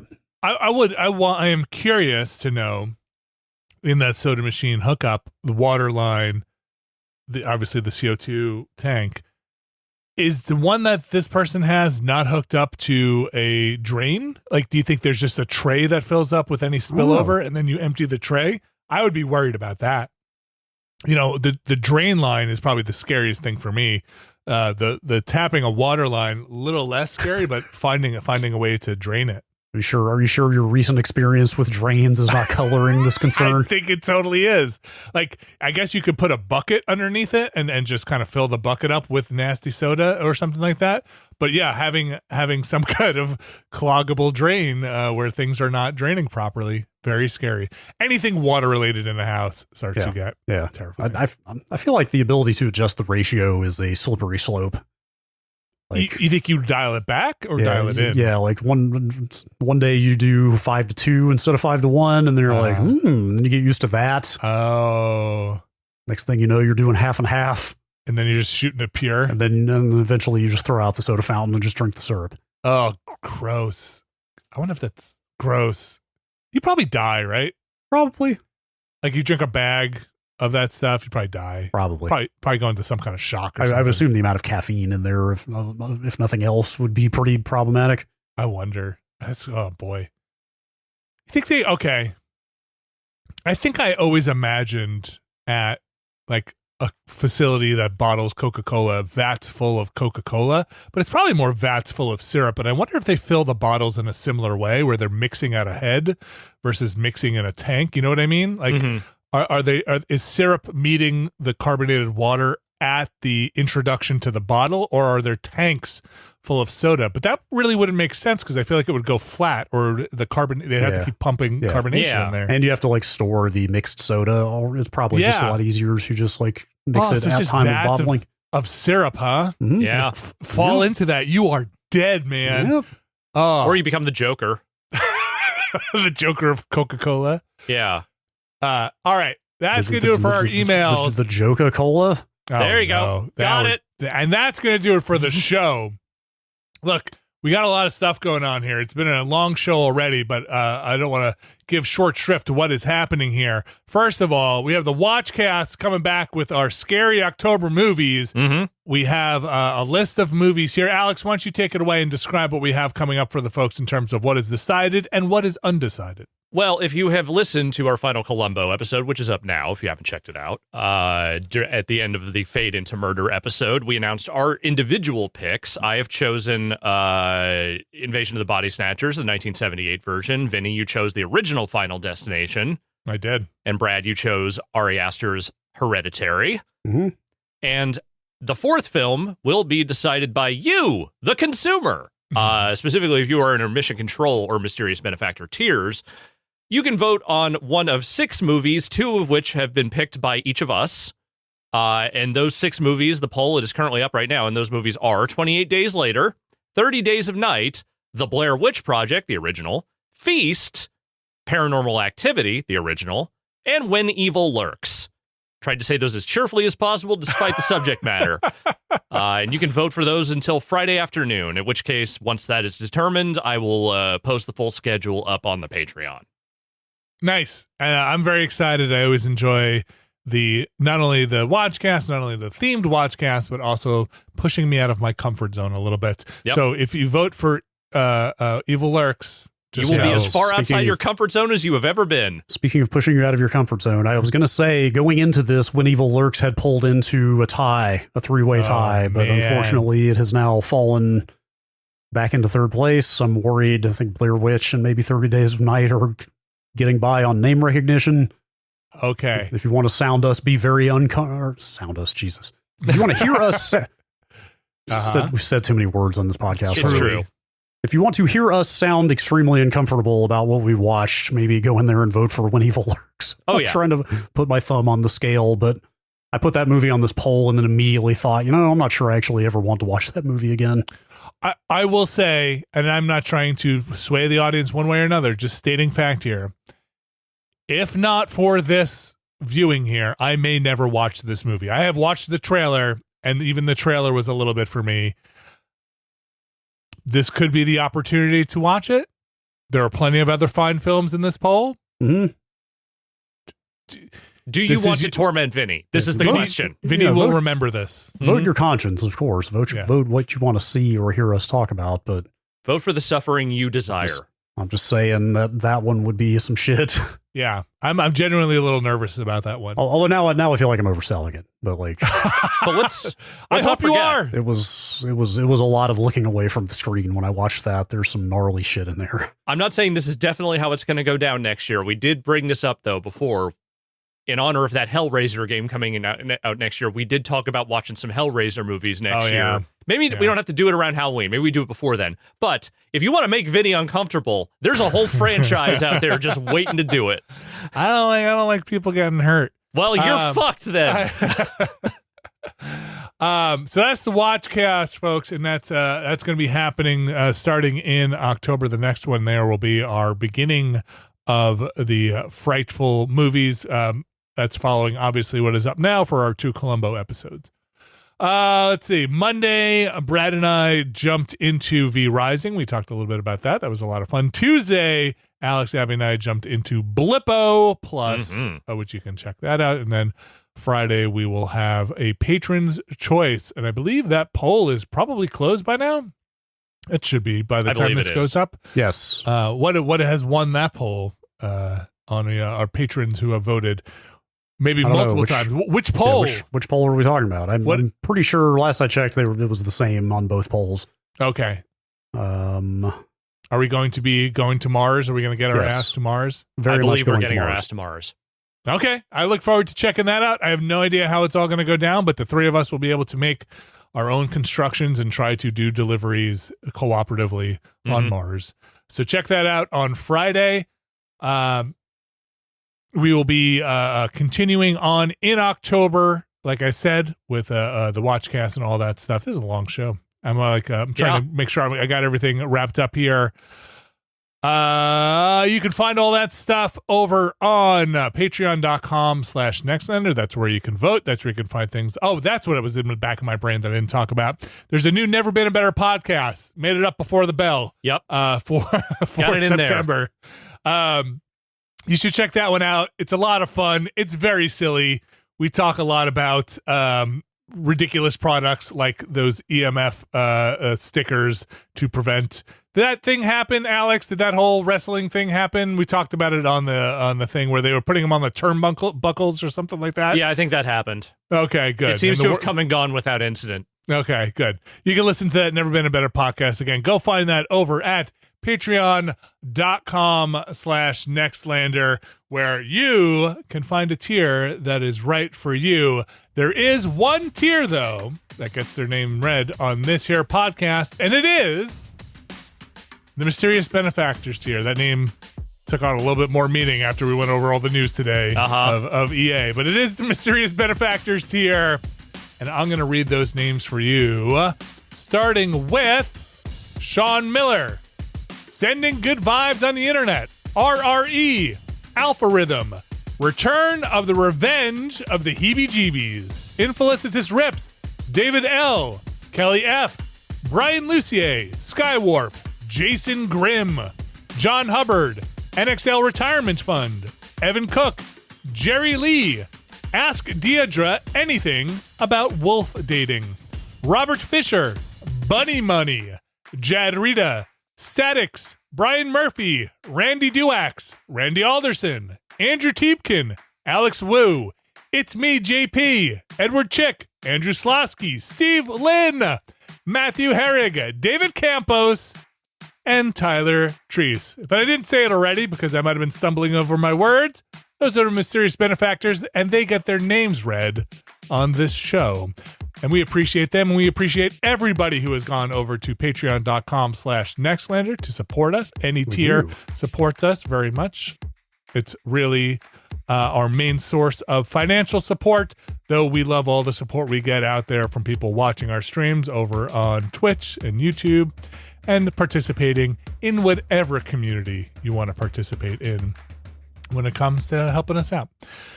That's going to do it for the show, though. Before I leave, well, I'm back, but before we leave, and then the show, we are continuing. Mike Mahardy and I are continuing. There was one up last week, I believe, with Mike and Vinny Destroy the World, Mike and Vinny Save the World over on the Fire Escape channel there on their Patreon. But Mike Mahardy is putting on, and I would like to support this, a Super Smash Brothers Ultimate Tournament at the wine bar that he is associated with.